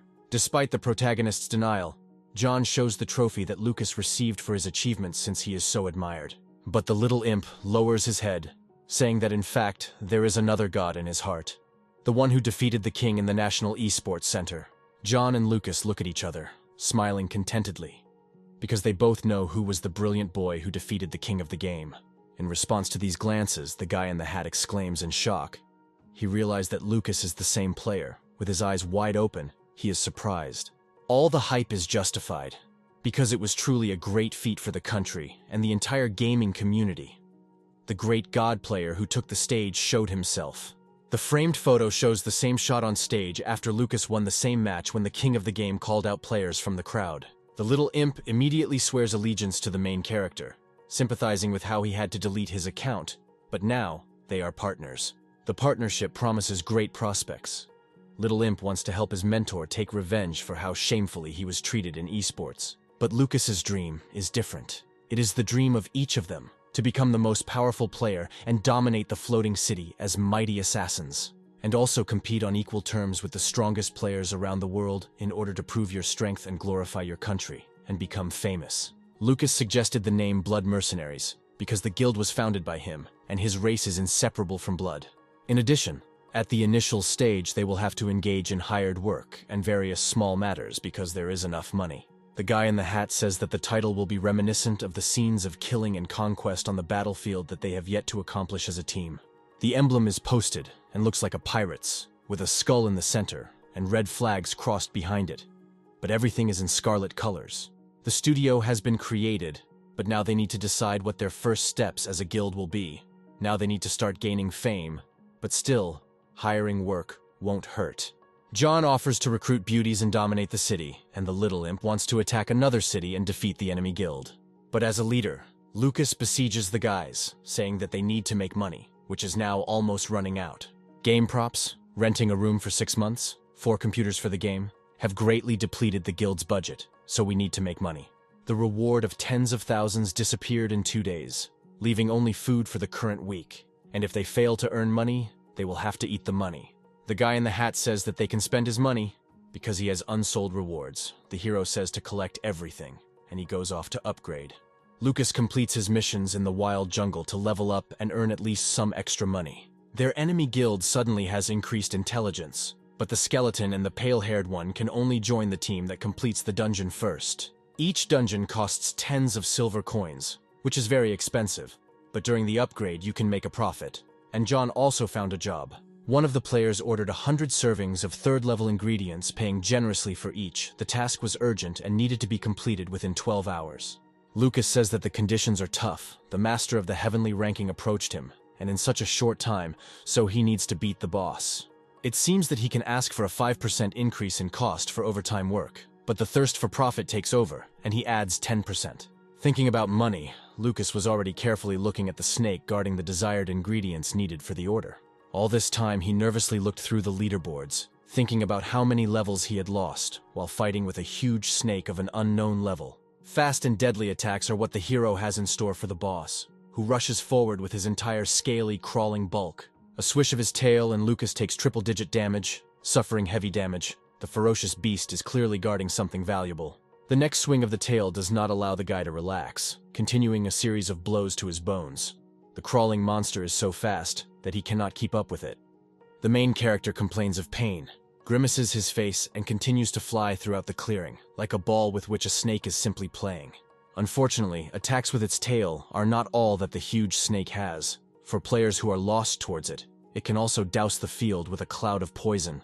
Spraying a green cloud, the snake gives a negative effect in an area, but Lucas is alone, so he gets everything that poison can give. The effect of the toxin is quite strong.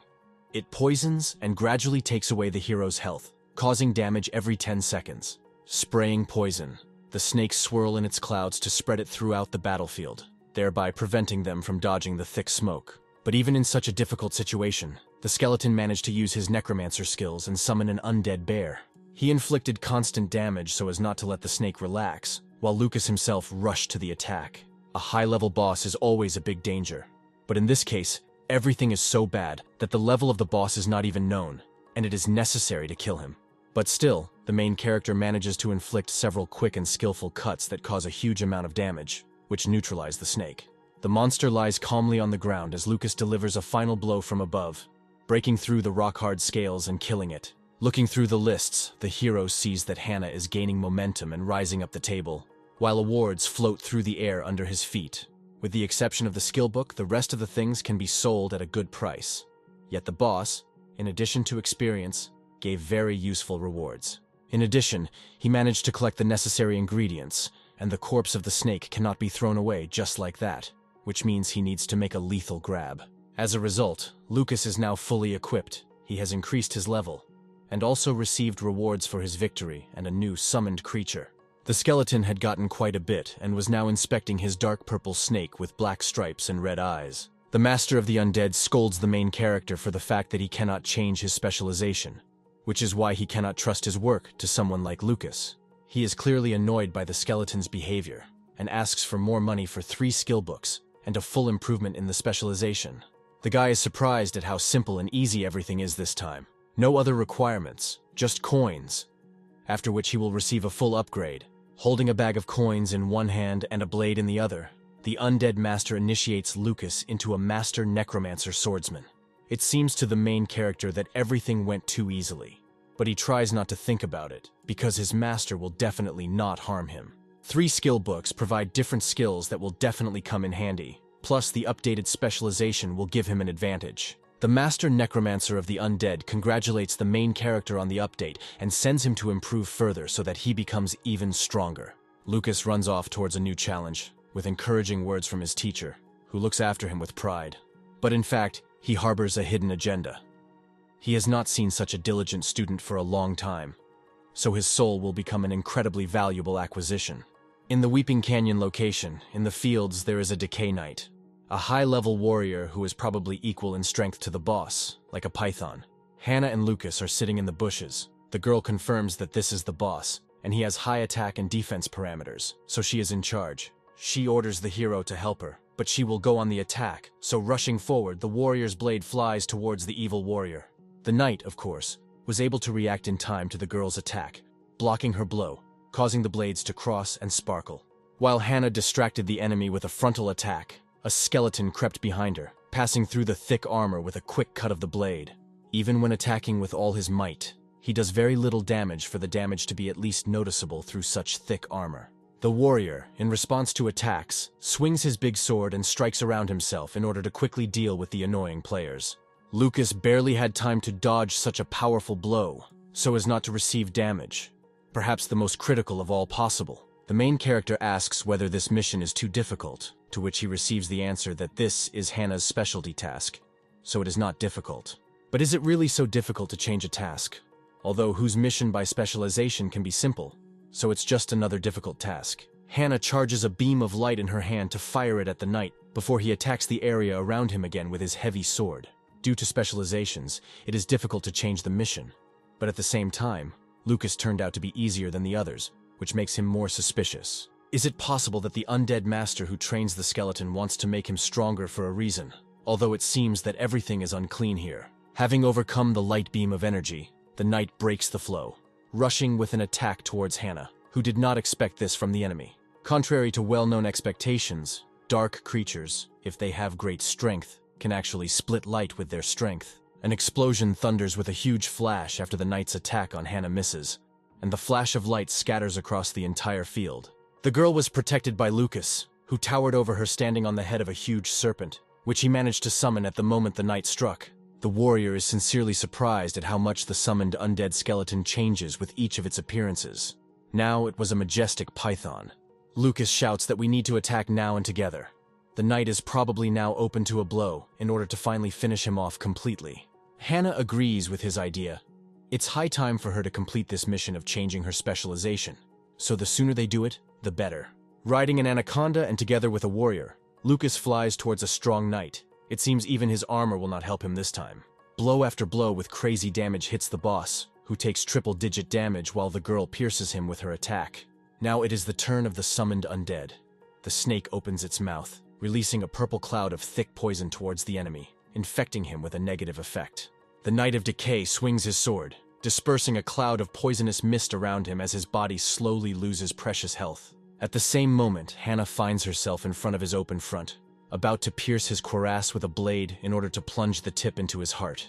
Lucas himself jumps from above, swinging his sword to cut his head in half if he can repel the girl's attack. But unfortunately for the knight, he does not have time to respond to any of the attacks. He is pierced from the front by a light blade, and from behind, he is cut in half by a dark attack. After the murder, the brunette raised her level, which means she rose in the leaderboard, dropping the main character back to the bottom lines. She, as before, takes first place, and the skeleton complains that now taking 2 gold coins from her for a task is simply a loss for him. Smiling invitingly, she calls the main character a miser, and attracts his attention with a couple of commissions, 3 gold coins per hour, which may interest Lucas, because he does not yet know where he is going to get the extra money.